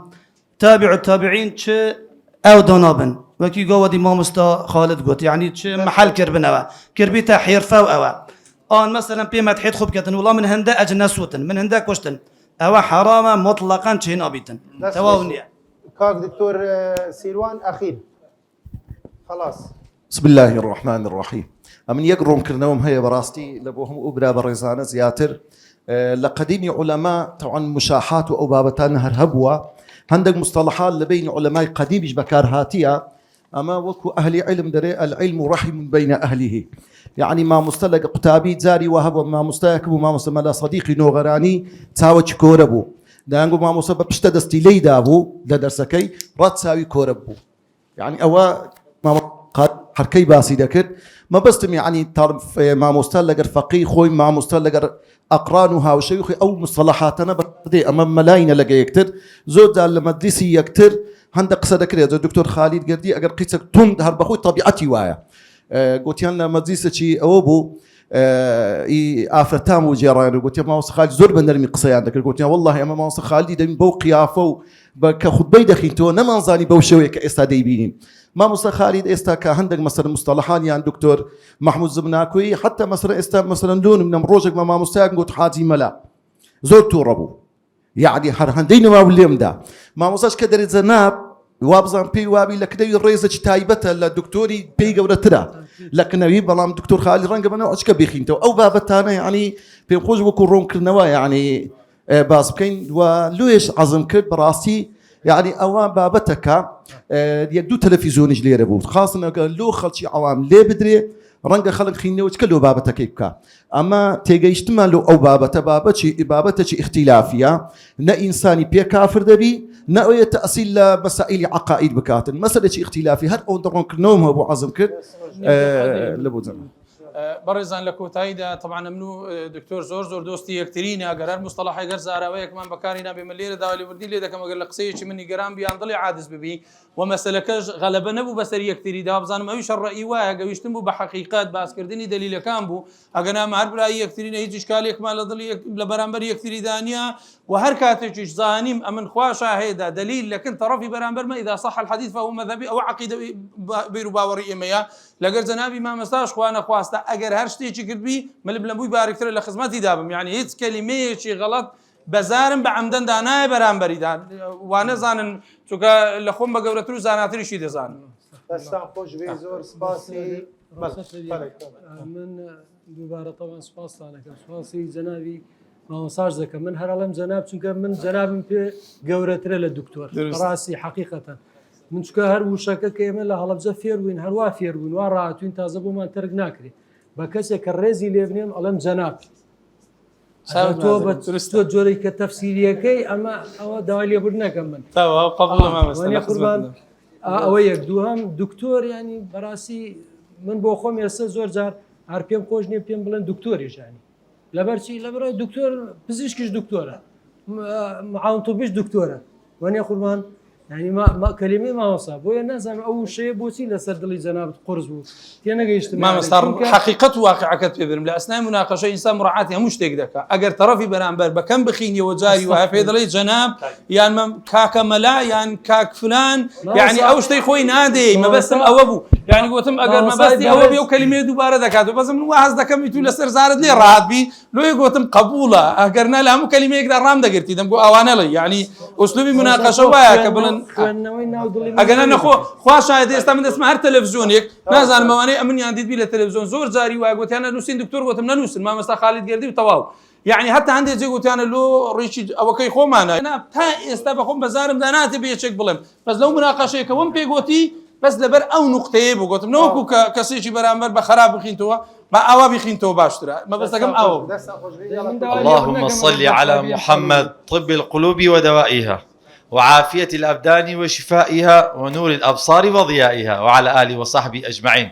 بلكم وفاتي كذبوا تشوني دوه شيخ وعافك يا ربي أما وين شارزانة بوين قلت بانا برادرشي أري وستا أول شيء نرى هاتي دمان قد وستا الإمام مرضى بوخذ بالإمام ده فما شو كرة بلكان بابا ولو ما اللي كرة قلتي وستا يعني هاي دومي تجورت في ذا خالي ما خوش بيه يا ربي خواي قولوا زي بخير هم ولا أكتام ذاته خواي قول بكاتم مسي خير وصدقة بركة لبو من زور سباس لبو مامۆستای عزیز و بەڕێزمان زەناوی پرۆفیسۆر دکتۆر مەحموود زوبناکۆی و مامۆستای بەڕێز و خۆشەویستمان زەناوی دکتۆر خالید گەردی و مامۆستامان مامۆستای هەمووان زەناوی دکتۆر پرۆفیسۆر سلێمان خوازای بەخێری هەموو لایەکتان داتەوە یاخوا بەخێر بێت وصلی الله علی محەممەد وعلى آله وصحبه